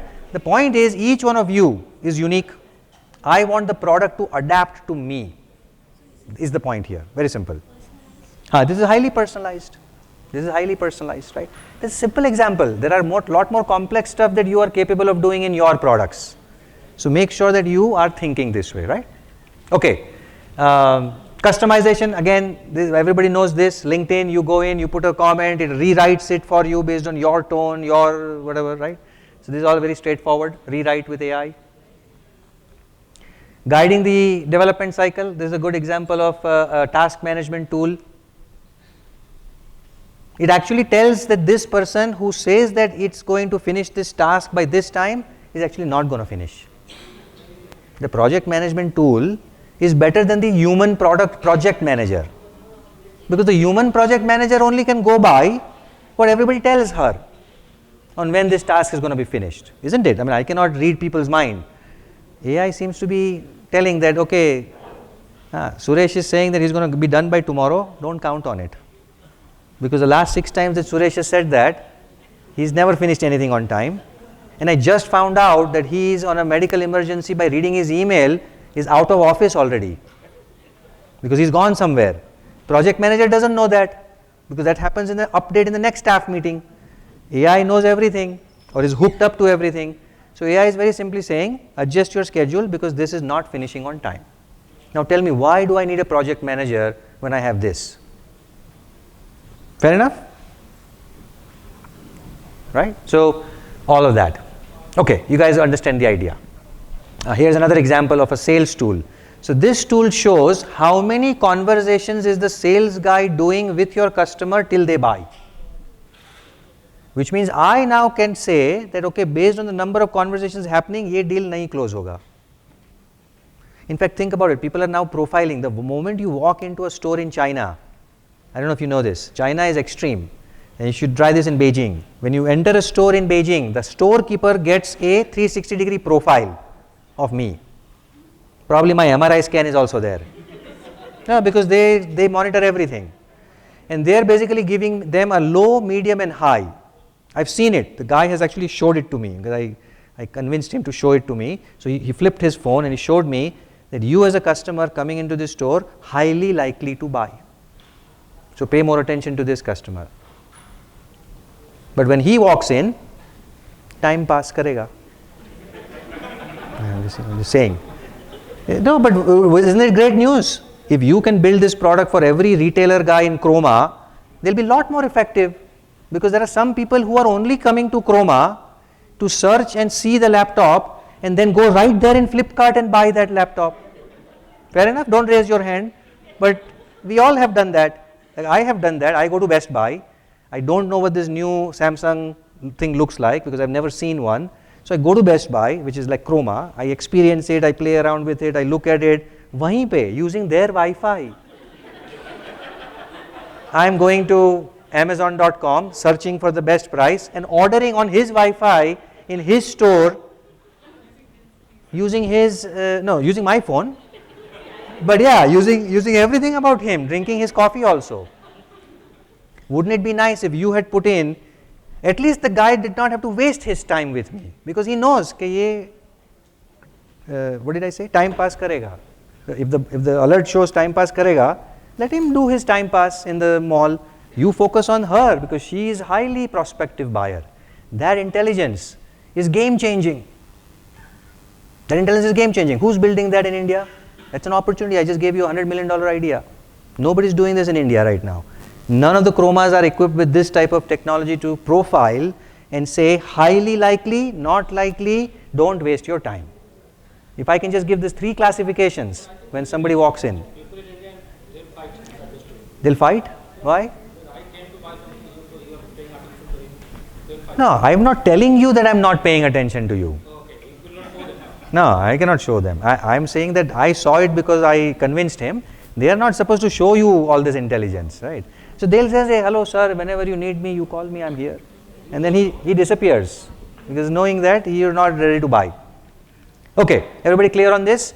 So the point here is that AI product manager is more than just product management. It's the understanding, cross-functional understanding of the business, the experience and the value growth that you're doing for your end customer, right? So hence, in the new world, here is my summary. You need this, augmented with AI, of course. You need this. When I say core PM, the blue and the red chart that you saw earlier. If you're not fully done with that blue and red, go back, first fix that. Don't rush for AI and all this other stuff. You need the solid product foundation first. Second, you better have great soft skills. When I say soft skills, I may have a chart for it. No, I don't have a chart for it. So, everybody knows what a soft skill is here? Yes, no?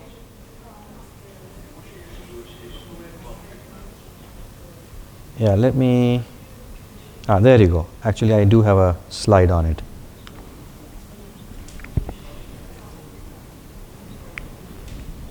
This is the chart of soft skills amplified by AI. And you start from my recommendation is further start from the top. All are important, but since everything cannot be learned overnight, I'm also giving you prescriptive guidance on what to start with, right? So start here and then go down. Very, very important. Make sense? Thoughts, questions, clear? Straightforward? So hence, that's pretty much the equation. And then I'll pause, take any questions. Stakeholder management would also go in that executive presence. It will also go into influence. Influence is a very important aspect of stakeholder management. Absolutely. Influence means not managing not by authority. Everybody clear on managing by authority versus managing by influence? Authority means somebody reports to you, which means whether they like it or not, you tell them shut up and listen to me. That's easy. Influence means they don't report to you and yet they do everything that you ask them to do. This is not an easy skill. Look at your own homes. Some of you don't raise your hand, but look at your own homes. When you ask them to do something, nobody does anything. That means your influentiality index is a scientific parameter called II. So II means, and I'm getting into too much details, but I'll leave it at that. You're at the center, there's a sphere of influence around you, imaginary sphere. The radius of that sphere is II, influentiality index. If your II is low, that means what? Visually, what does that mean? You have a smaller sphere. That means not enough people are inside your sphere, which means not enough people will listen to what you have to say. The bigger your sphere, the more people inside your sphere, which means more influence you have in the organization. Right? You can also sometimes have negative influence, II. Now you may say, what is negative influence? It means even you don't listen to you. So that is your zero, negative influence. Executive presence means the way you are perceived by people saying, man, solid. When you look at this guy, when this person talks, when this person says something, you feel like they have gravitas. Have you heard of these words? Gravitas, executive presence, right?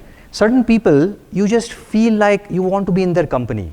Man, solid. Like you feel that way? Like in your own office, you have some of these folks. In your own family, you have some of these people.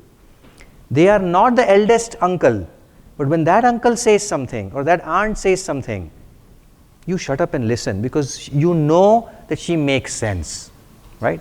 So that feeling is because of her executive presence is so high that everybody respects her or him naturally.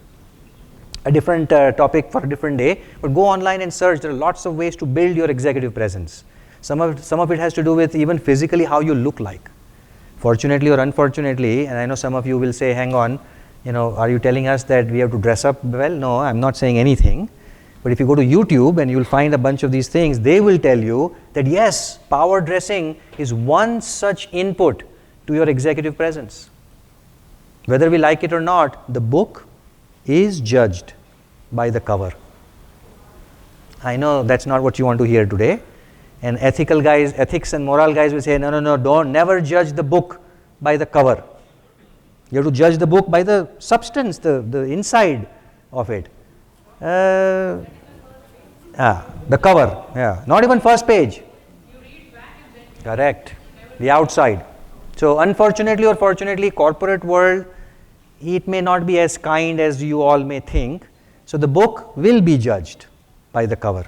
And if your cover sucks, it doesn't matter that you have good stuff inside. Most people will never get to that book because they could not even pass through the first layer of impression, and hence they may check out or they may kind of cancel, right? So keep that perspective. Okay, so soft skills. Everybody clear on this? Core PM skills, soft skills, technical fluency. I'll have a chart to show you, and that is your PM skills 2.0. So if you ask me, that's the only slide that matters from all the questions you guys have asked me, which is, what do we need to do today in the new world? This is your equation.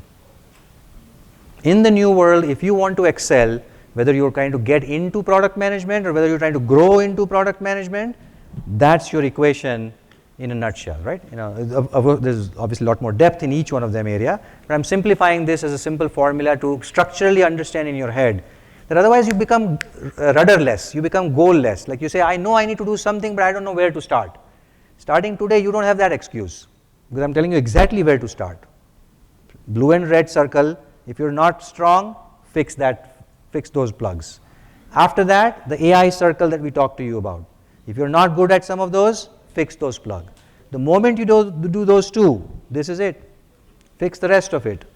And you are ready to thrive, not just survive, you're ready to thrive in the next world, right? There was a question, yes. Previous slide. How much weightage would you give for each one? Great question. Her question is, how much weightage would you give? I don't know.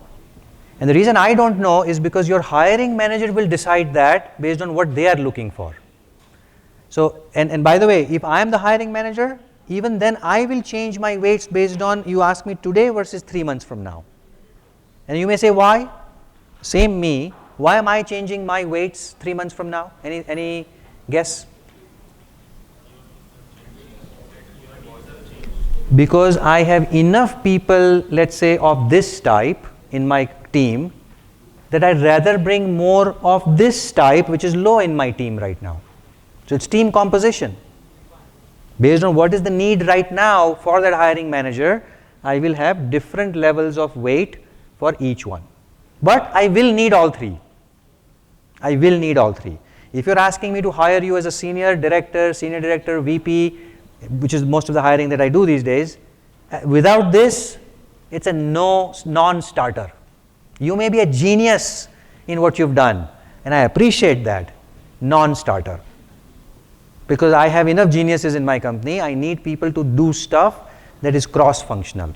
And if you have a terrible way to collaborate, you don't have a great way to tell a story, that means you're not going to influence that engineer, that opinionated data scientist, that quirky salesperson, that marketing guy who wants to spend billions and billions in Las Vegas.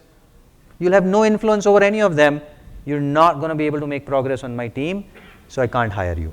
Even though you are the best product management from a skills perspective, right? So combination is very important. In what order, I don't know. You have to find that out with your hiring manager, and sometimes explicitly ask that question.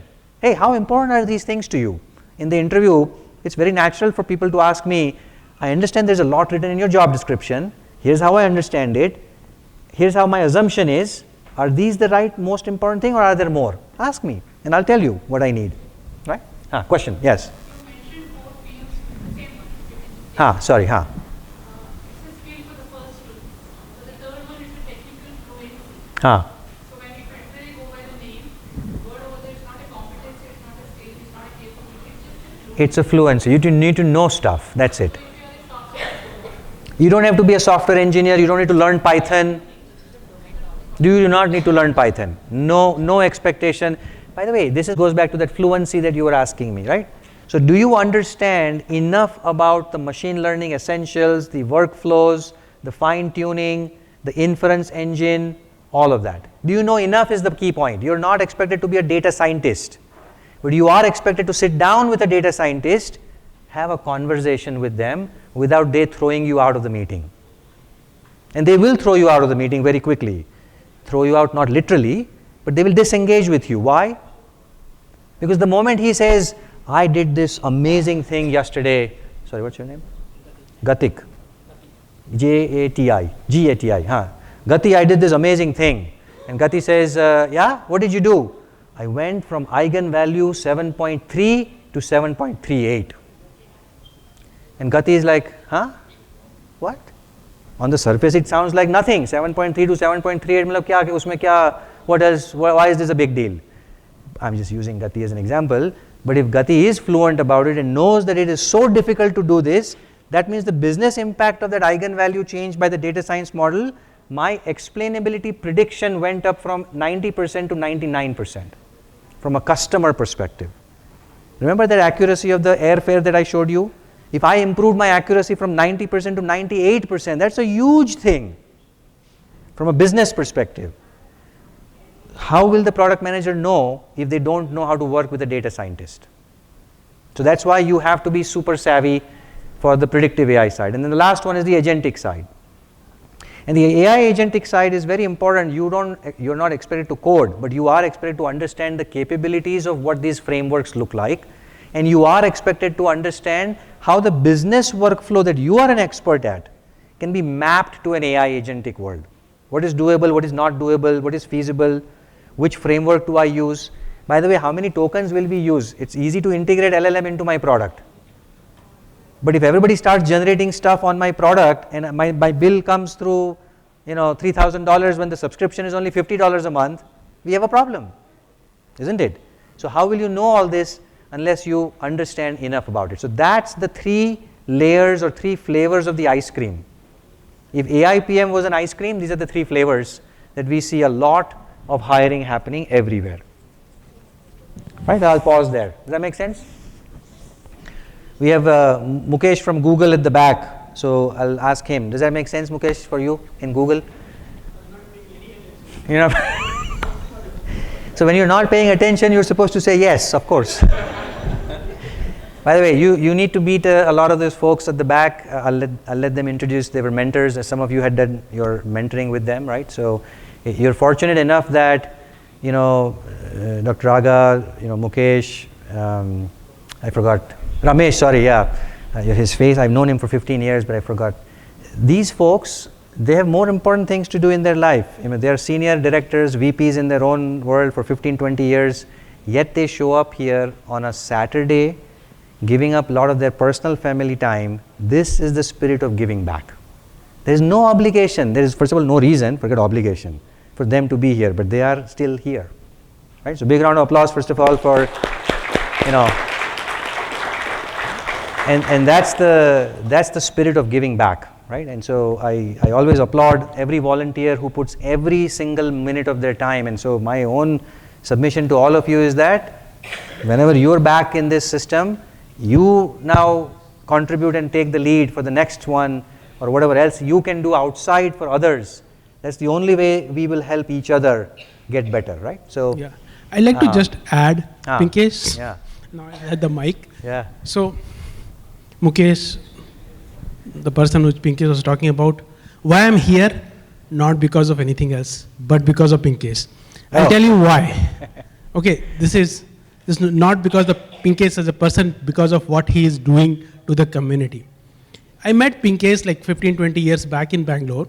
He has come back from US and he's looking to hire PMs for McAfee as a VP. And he's like, it's so hard to hire PM. That is true. And he wants to change that. He wanted to create 10,000 PMs who are confident, which he can hire. And I think he has done that already.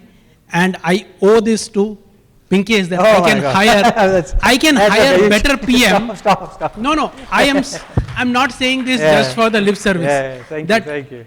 Google or any other company can hire better PM in India, and India PM ecosystem is growing, and PLF, IPL has a role to play in that. Yeah.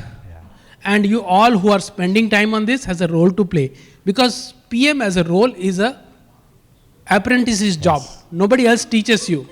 So thank you everyone for coming here and sharing. Very true. And coming here and learning, and this should not stop because the change is fast and we all need to learn from each other. Very true. Thank you. Very true. Thank you. That's very kind of you. That's very kind of you. I don't know if you search up on LinkedIn, so you know who this guy really is, right? Very few people get into senior product leadership roles in Google. And so it's very humbling for me to hear from smart people like that. But the point is, coming back here, 3 flavors. And so your job is to figure out which door will I enter. Because you can't do all of this together in one night, clearly, right? I mean, even if you could, you don't want to overwhelm. So if you're a business PM, you start here. When I say business PM, that means your background comes from sales, marketing, functional consultants, project management.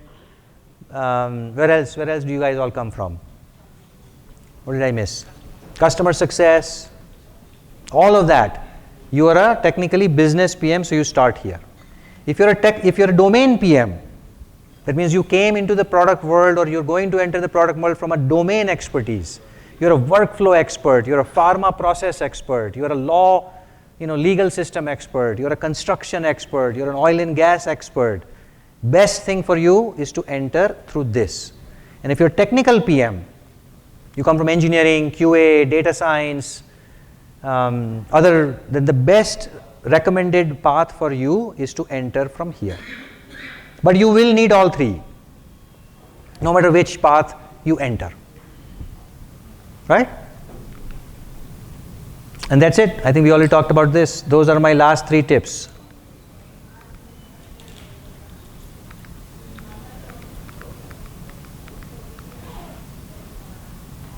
It sounds very easy to do all these things, but they're not, trust me. Like I said, as you get into the senior director level roles, people are going to be very, very cautious about hiring you if you don't have these leadership skills, negotiation skills, conflict management skills, storytelling skills. How do you communicate? How do you kind of tell certain stories is very, very important. We already know this. These are some new roles. These are some real new roles, by the way. You will find LinkedIn job descriptions with these titles. Requirement scientist? Requirement scientist is not listed, but that's an anomaly. But these are not anomaly. These are real roles But this is one of the hottest things right now, by the way. GTM, anybody who's a GTM engineer here? Like you're paid a lot. GTM engineer. It has nothing to do with engineering, by the way. Yeah, it's a go-to-market engineer. The word sounds, somebody did the same thing like that HR person. Somebody was in marketing, felt like I'm doing too much of stitching, drawing, connecting boxes work. Seems like engineering-ish work. So they came up with this new title. And now there are 80,000 people with this title. And there are expectation is that there will be 400,000 such roles in the next 5 years, GTM engineers. What do? They essentially use AI to drive digital marketing and growth marketing. So they're very AI savvy, digital marketeers, growth marketeers, product-led growth, the outbound product managers. That is the expectation from the product managers also. These are all nice names and fancy adjacent things. Correct. But if you have an engineer, if you have a GTM area of interest, then this is a great role for you. LLM psychologist is somebody who will actually audit the LLM outcomes psychologically. Are they safe or not? That's a problem, not today. But if your product is going out and telling kids to not listen to their parents as advice, I'm just making this up now, or it's a health app that will give some not so great advice. And people are addicted to this advice, right, that the LLMs are generating. Now there is bias in those advice. There may be certain racial things in that advice, right? And so there might be profiling in matrimonial apps, there might be profiling, right? So how do we avoid biases is what this LLM specialist does. Now this is another interesting one, by the way, and this is one of my favorite examples. You may have heard me say this if I've met you before. If not, this is where I strongly believe that my prediction is that in 2030, so let me leave my session with this last thing. And so hopefully, like I said, you only remember the 20% of the things, right? So you'll forget everything I had to say, you'll only remember this, which is why I want to make it sound exciting. Each one of you will get a free car according to the, under the new Telangana Association, or what is the local body here called? Under the state of Telangana, you show your Aadhaar ID to this place. Ramesh is going to tell you where later, talk to him. But there will be some place in Hyderabad, you go there, you show your Aadhaar card, you'll get a free car. Free car. No strings attached. You may say, but is it a working car? Yes, brand new working car is my prediction. How many of you think that this is going to happen? What's the catch? Exactly, I'm going to come to the catch. First of all, how many of you think this is like crazy? Like how many of you disagree? Like I said, it will never happen here. How many of you say that it will not happen? Now be honest, come on, if you don't agree, you don't agree. So about half of you say it's not going to happen, right? The other half, how many of you say it will happen? How many of you say it will happen? It can happen, sorry, thank you. How many of you say it can happen? Okay, only 10 of you are saying that it can happen. So then this requires a little bit of a discussion. Why? Why do you think it will happen, for those of you who are raising your hand? Oh, I am saying no political association. This is a product management decision, not a political decision. There you go, you got it. If you connect back to what we said half an hour ago, back to this, you should already know the answer. And the end, results focus, the outcome, right? But more than that, even look at the monetization, right? This is almost what I call C-commerce. You have e-commerce, you have M-commerce, mobile commerce, you have video commerce, V-commerce. This is C-commerce. So C-commerce simply means I'm going to charge a series of fees to all my partners and associates if I'm a car manufacturing company. Car is free. I never said the internet inside that car is free. Car is free. I never said that the insurance that you need to carry in that car is free. Car is free. I never said that the fuel and the electricity that you need to use to charge is free. Clearly, because you have to pay all this for all these things. So what if you are a product manager disruptively thinking, saying, why go through this friction of selling a car? Just give it away. Why? Because the more people use this car, each one of these partners, the guy will go in and activate his Geo connection, whatever Geo connection fee is 300 rupees a month. Geo is now paying 15% of that back to you. Why is Geo paying 15% of that revenue back to you? Because it's customer acquisition cost for Geo. You are ready-madely giving me a customer who's going to consume gobs and gobs of internet data in that car, right? So that means I owe you 15%. If I start collecting all this money from vehicle tracking, a car service, a garage service is automatic. I'm going to predict that your car is going to break down 2 days from now. That's what AI does, isn't it? Your system may be flawed also, but I'm saying even in a good case, your brake pads are getting all worn out, and I can now tell you within 2 days before the brake pads stop working that there's a 96% chance that your brakes are going to fail. Don't worry, I've already found an appointment syncing up your Google Calendar in your car with the nearest service station where you live. I know where you live. How do I know where you live? No, forget where you got. Where do you park the car every day? I know GPS coordinates of where the hell you park. You may have bought this in Goa, but you're parking right now here, isn't it? So which means I now will go find out the nearest service station, set up an appointment. That service station will cost you 4,000 rupees. 15% of that comes back to you, because otherwise you are going to go to some random service station. But I chose the service station for you. So if you start thinking about it, I don't need to make this 2 lakhs in my car cost. I recover that before the car is even sold. Which means, take it away. A very disruptive way of thinking, would you agree? Because who says car is going to be given away for free? Like, hard to believe. Some of you are still not believing. But it's going to happen. And it's going to happen, it's happening right now, right? So in San Francisco, this thing happened 4 years ago. Not car, but with a printer. HP printers for free. Buy a chewing gum, HP printer is free. No, real. This is not hypothetical. I'm not saying 2030. This is 2021, 3 years ago. You go to a store in United States in Best Buy, and they ran this promotion for 2 quarters. You buy a chewing gum, HP printer, brand new HP printer for free. Now you know why. The cost of the printer is $40.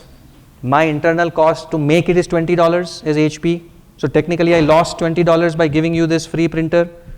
Each cartridge that you will need in the lifetime value, TLV, the total lifetime value of this product is 4 years, which means you'll use the printer on an average for 4 years before it breaks down. For 4 years, you'll be using cartridges every few months.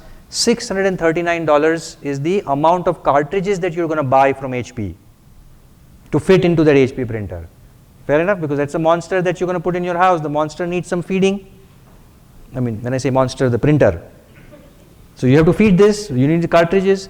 I will make enough money in this cartridges. My margin is like 90%. Why do I need to care about selling you a $40 printer and hiring salespeople and telling you a story and product marketing, messaging and brochures and videos? Just take it. Now some of you are thinking, really? So if I buy 2 chewing gum? Yes, people have done that. You buy 2 chewing gum, you get 2 printers. This is happening already. So if you say that's happening, then why can't this happen in India? Possible. Possible, right? What else do I have? There you go. What else? What else can I share? There were 3 other questions you guys queued up. But before that, we'll talk about the entrepreneurship if you're interested. But any other questions, thoughts? So my 3 tips, just to recap everything, right? What you are managing today is moving from people to process to product to agents. So the word management has changed dramatically. Don't live in the cold age of managing people being your thing. You're a sitting dinosaur if you're doing that. That role is going away, has already gone away, and so, start thinking. Second, cross-functional skills. Third, PM 2.0, the formula that we showed you. So if you have to thrive in today's world, You need that combination of functional skills, your AI skills, soft skills, and your technical fluency. So those are the three things, three components for you. And that's it. That's how you are going to be highly relevant in today's world. You don't have to worry about the next new model that comes out and everybody's saying, oh my, I don't know anything about this Gemma 6.8 that came out. You don't need to know everything, because there are enough people who know everything and still don't know anything in this world. Trust me, you'll find many of them. If you just know the basics, and if you have figured out to how applying that basics back into your work, you are invaluable in the company. So don't get overwhelmed. Now you have a formula to at least look at. Yeah? Questions? Will you have the slides for it? Technical fluency, we never saw the slides. Okay, good. Let me cue that up. What's the next question? Will we give? I'm just kidding. Everybody gets it for sure. Technical fluency, where is that chart? Now, there's a lot on this stack, so don't get overwhelmed. The point is, you have to understand the fluency that when we say AI have to be wrapped out. I mean, there's a wrapper on AI, right? So everybody thinks that I can wipe code on Vercel and V0, so that's AI. So that's not the only AI, right? I mean, that's the outcome of an application building process, which is this AI that we talk about here, right? But there's a lot that happens underneath. So while we talk about here, there is a bunch of platforms on how you store that data. Now, you may not care how the actual mechanics of storing happens, but you do care about the cost that's going to incur, whether you're going to use a structured database or a vector database. That fluency, we do expect you as a senior AI product manager to know, which by the way will take you 2 days to figure this out. That's another ChatGPT prompt when you go home tonight. What is vector database? What is the cost of vector database? Who are the 4 providers of vector database? And per record, generally, mota, here is the cost. That's it. That's all you need to know. You're not expected to go and create a Lang graph. You're not expected to go. If you can, great. I'm not saying don't do it. But don't get overwhelmed thinking I have to go learn all this and join some data science class and start learning Python. You're wasting your time from the more important things to learn. Right? Frameworks and tools. Again, are we using an open source tool like this? Are we going to use something that's paid, that has a tremendous impact on how your cost will happen? Are you using an open LLM? Most of the things that Rakesh showed today, most of the things that Abdul yesterday showed was all what we call large language model, LLM. There is an SLM, which means I don't need to go into a billion token, multi-billion token model to ask a simple question, how should I show this report to my customer in this supply chain? I can have a custom small model. The cost of that is astronomically low. When do I need to use LLM? When do I need to use SLM? That's a business decision. That's not a pure data science decision. Right? Now, is that SLM in the cloud, or am I going to locally embed that in the product itself? So no going to the internet. Imagine if Rakesh had an SLM to build his design that does not require internet. Today you would have had a slightly better workshop, because the guy does not need internet. He will create wizards and amazing stuff locally within that model. Is there a local design model available? Not as good. Not as good. So he deals with all high-end stuff, right? But I'm just saying, people like us who are not as high-end as him, I'm okay with a small local language design model which will not generate the best curvatures on every screen, but good enough. If it is low cost, no cost, I can embed that in the product, and my customers can now start giving a prompt and generating reports of their own. Imagine that. If you're a financial application, you want to have your customers create new widgets. They can locally prompt within your own app, generate the report within your own app, start showing the dashboard all within your app, no LLMs necessary, no cost, right? So how do you make those decisions, and so on and so forth, right? All the way down to who's running the chip. Now, you start here and slowly you go here as much as you are interested in going. but you are not expected to know what is the latest GPU that NVIDIA just released. And I mean, if you're interested, you're interested. But you're like, if you're like me, you just drive a car. Like, I'm the most boring person when it comes to car. All my friends make fun of me because I don't even know a thing. If I mistake, somebody opens my hood of my car and asks me, what is this? I do not know. I'm the most illiterate person when it comes to car. And I'm okay. I did well in my life. It's okay. It's okay not to know everything. Everybody knows. But my friends, this is a V6 engine with so many cylinders in it. Like some of you have, how many of you are car buffs here? Car people are like, So you guys are like, the motorcycle, how many cc, and is the carburetor having 4 liters of water or 3 liters or whatever, right? I'm making this up now. But you guys are experts at it. I'm turning the key. Is it turning on? Car, turning on. Windows closed, safe, seat belt working, drive. That's all I care. I don't want to know anything more anymore because I'm not interested. And that's okay. If you're not interested, you don't need to go to this deep level. But having fluency certainly helps. Does that answer the question? So this is the parameter to look at it.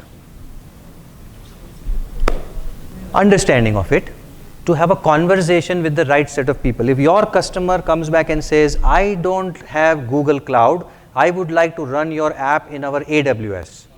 Or since we have a Google guy in the room, we have to have Google Cloud. You are on AWS, but you should be using GCP, right? If that's the customer, your conversation with them should be clear, ready, and available. That the cost for you to do this versus this is this much. You don't have to be an administrator in GCP knowing how the screens operate and all. There are enough engineers and implementation solution people in your company who will do that. Yeah, make sense? Okay. With that, we'll pause. Good luck and wish you the best. Feel free to connect on LinkedIn. Happy to, I'm not as active as Rakesh. I liked what Rakesh said. Rakesh, I don't know if you recall what Rakesh said a lot of things. But he said one thing that stuck with me. He said, you send me a message, within 2 minutes, I am responding.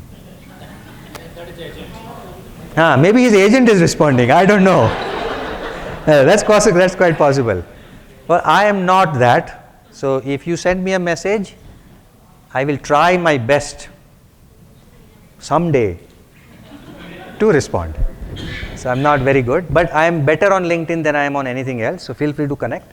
And if it's urgent, send me another message. Don't feel bad. I'm learning how to become as good as Rakesh, but feel free to connect. Happy to do that. And like I said, pay it forward. If this was useful, make sure that every month you guys are doing something locally here for the ecosystem. Share with others, learn from each other, and wish you the best. Yeah? Okay. Thank you.